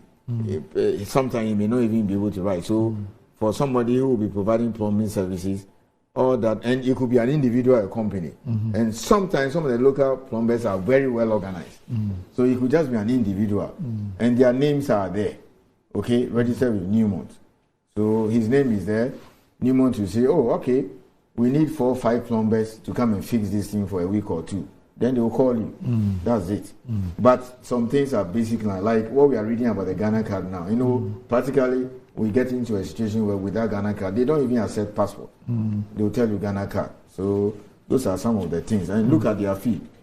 So how much? Oh, it's just about I think that page is missing, but when you convert it, there's more there's no more than 2,000 Ghana cedis. Do they also have to pay the $250 and all those things to register? We have waived processing for them.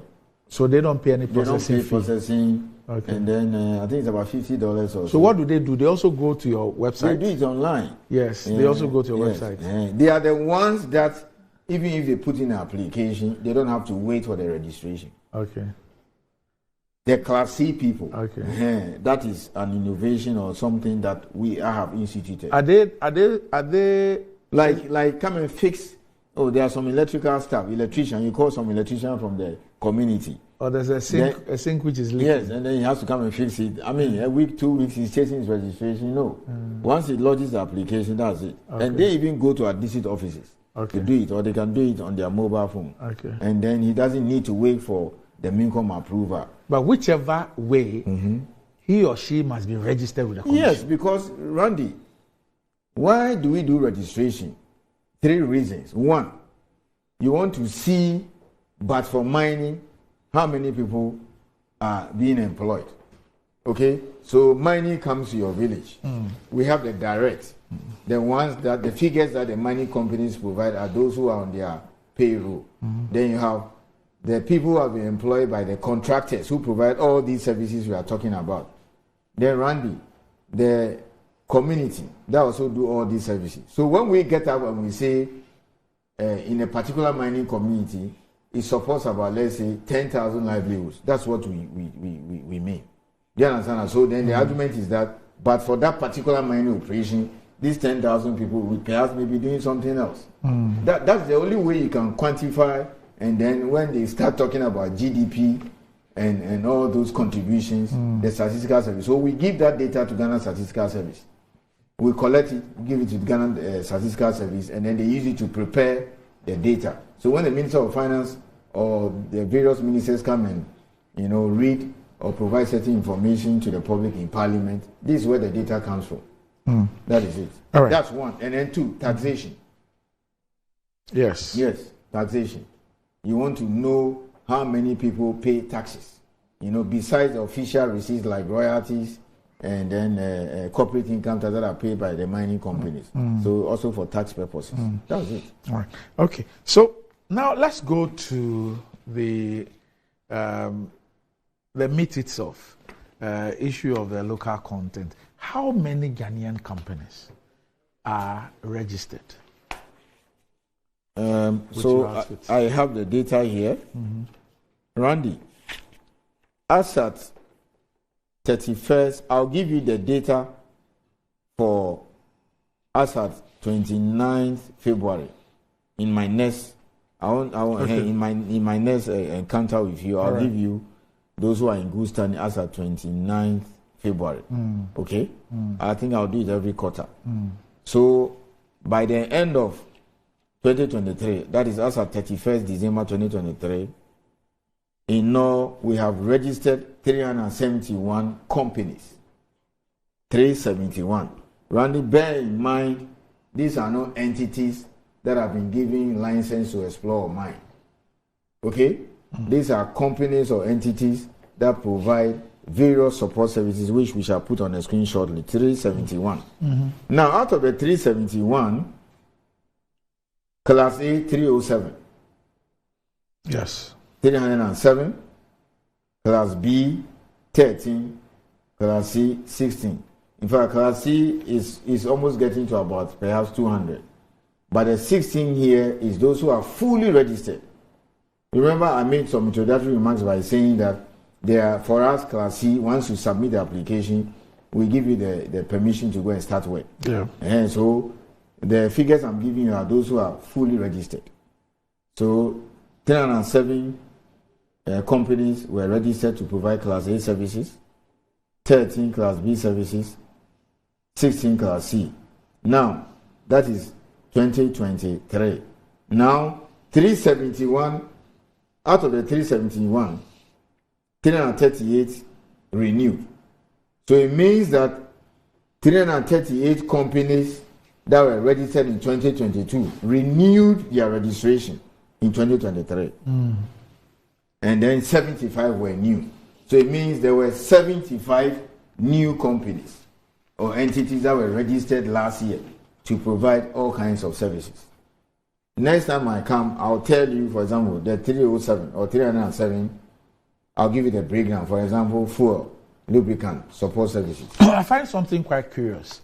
I thought that the category C would rather have thousands of persons. I have several thousands. But this figure here are those who are fully registered. Okay. That is those who have been issuing the MINCOM registration certificate. Remember, I made a statement that if somebody living in Obuasi, okay, sends an application online and he says he's a plumber, they've asked him to come and carry out some 2-3 weeks job at Obuasi, he doesn't need to wait for our certification. We will permit him to go and work.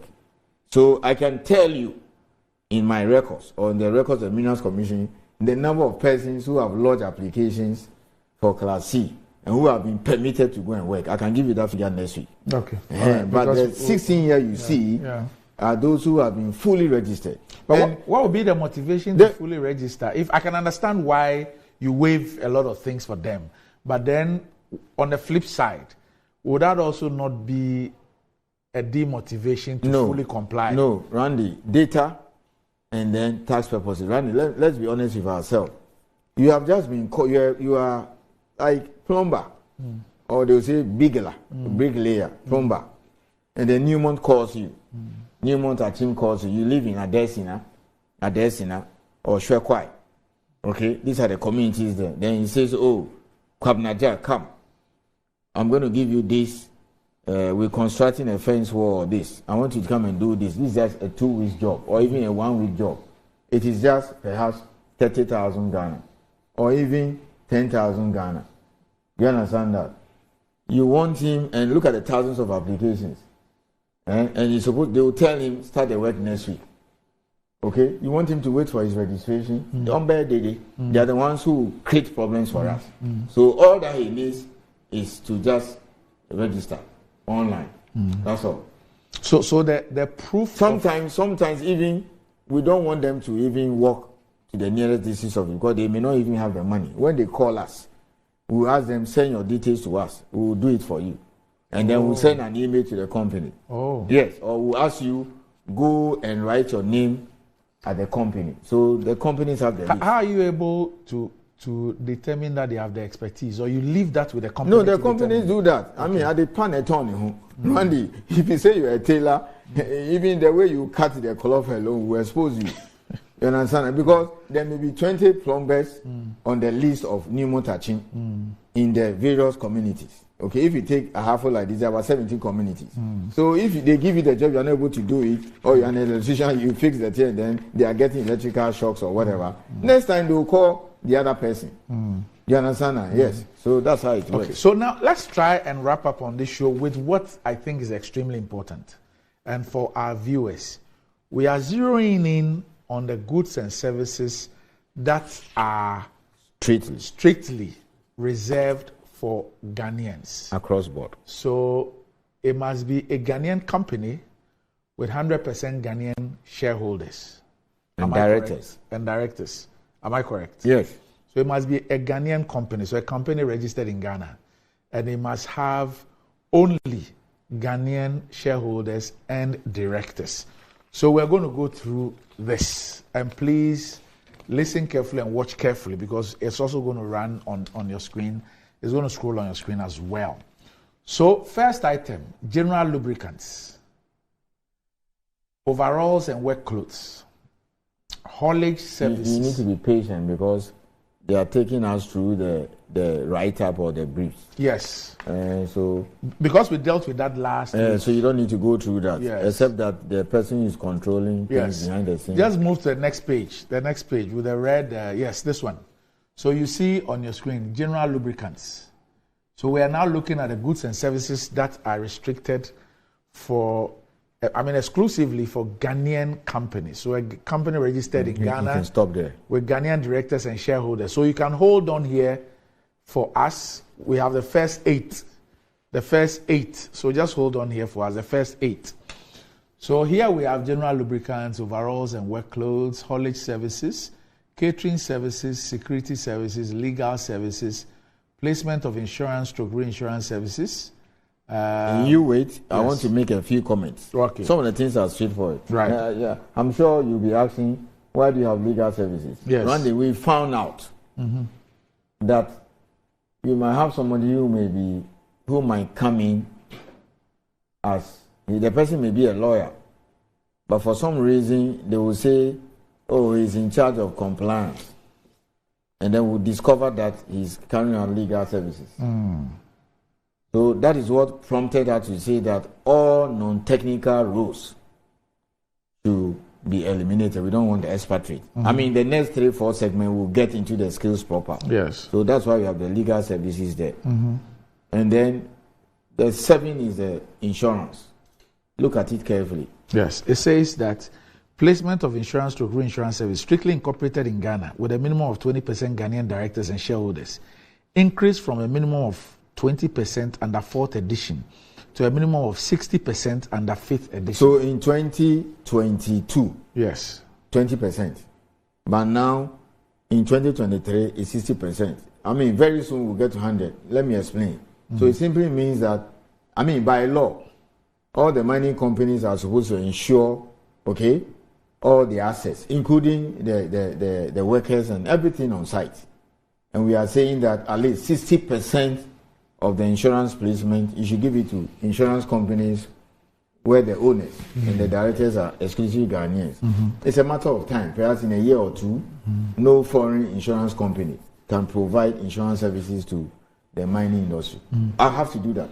Let's add the 8th one, financial services. Same. Okay. And 8, I'm saying, is the one that is going to be very big soon. The game changer. Yes, because last week when I came here, I said the receipts from the sale of gold 2023 was 7.6 billion. Yes. Take out small scale because it is presumed it's for Ghanaians. If you take out small scale, which is about 2 billion, okay, you are talking about 5.6 billion. This is sale of minerals. These are the receipts.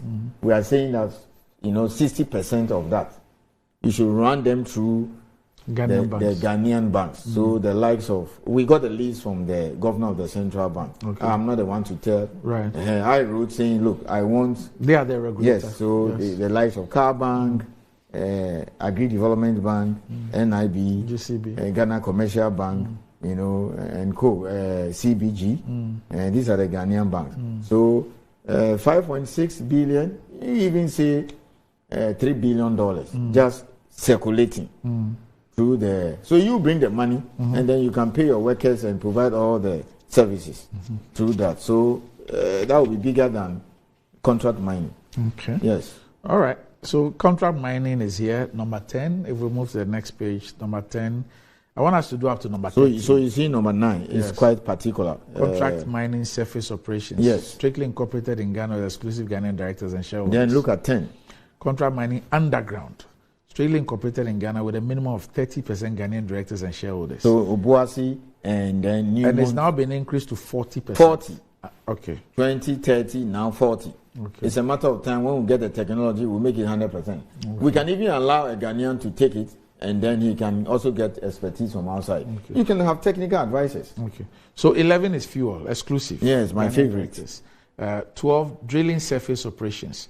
That's also exclusive. Then drilling underground. Okay. Some reservations there for Ghanaians. Okay. It's also a matter of You've time. Increased it to 40%. Oh, yes. From 30. There's a company called, what do you call it, Westfield. It has an underground drilling contract. Okay. So 14, civil works. That's also strictly Ghanaian. Yes. Geophysical. So now Azuma, Cadena & Co., lithium, all the construction, anything civil. Ghanaian. Yes, Ghanaian. Geophysical ground-based survey, that's also exclusive. Yes. Ghanaian. Yeah, basic. Airborne-based survey, that's 30%. Yes, because of the technology. Okay. Yeah, those are even the equipment alone, Freight forwarding, strictly. Warehousing, strictly Ghanaian. Complete logistics services, strictly incorporated in Ghana. Oxygen generating plant and booster, 30%. Yes. It's a specialized, I'll have to bring the pictures and then you see it. Okay, ground engagement tools. So 20 and 21, we will need to show the pictures to the public. Ground engagement tools, strictly Ghana. Hoses and fittings, strictly Ghana. Tailings support facility. You stop there, and this is where we always have to celebrate. Tailing support. Oh, of course. Okay. It's millions of dollars. For example, that of Cardinal is about 30-something. Eduaprim, 70-something million. Dollars. Yes, and after 2 years, you have to build a new one. Yes, because it will get full. Okay, so it's a lot of money. And I'm proud that you can now have about 4 or 5 Ghanaians who can do it. Okay. Yes. So last year, last year, it means that somebody will say, almost is here. Okay, we've working from this is done by the Australians. Australian South Africans. There's a company called the WBGO. And then Australian South Africans, many Australian and South Africans.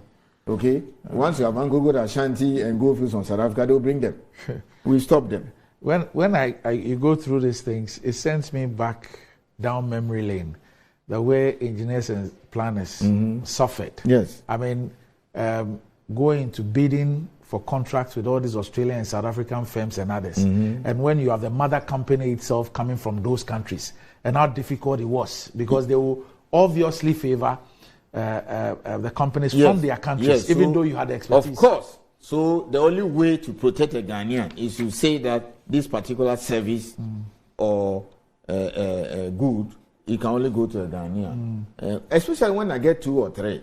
Yes. Right. One, no, because of monopoly. But you can say 30 or 40%. Okay. So medical services. Yes, another game changer. Yes. Another game changer. Exclusive Ghanaian directors. Yes. The medical services are both sites. That's also the same thing. Okay. So 25 out of the current 50 Ghanaian space. Yes. Okay. And then with the exception of the insurance and the financial. It's a matter of time. Yes. And then a few of them, like the airborne base survey and others where we are still building capacity. Yes. Okay. And then there are some other areas to where we preserve for Ghanaian incorporated companies, not necessarily citizens. Okay. So, for example, you have Intertech, you have AS Lab, you have what we call SGS.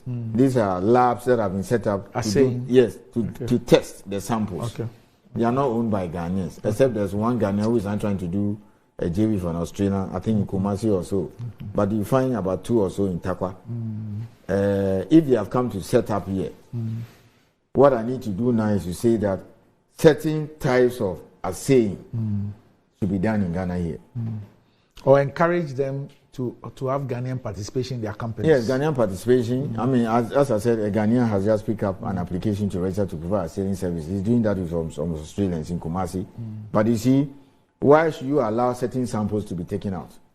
So I'm also advising SGS and what we call Intertech and Co. to install facilities that can treat or test lithium samples. Lithium. Because we are good by us. Okay, now there's a lot of exploration going on for lithium. They are taking them to South Africa, Australia, and Canada. So what SGS and Intertech and Co have to do is that they have to bring in additional testing equipment and install them. But I have to protect them now.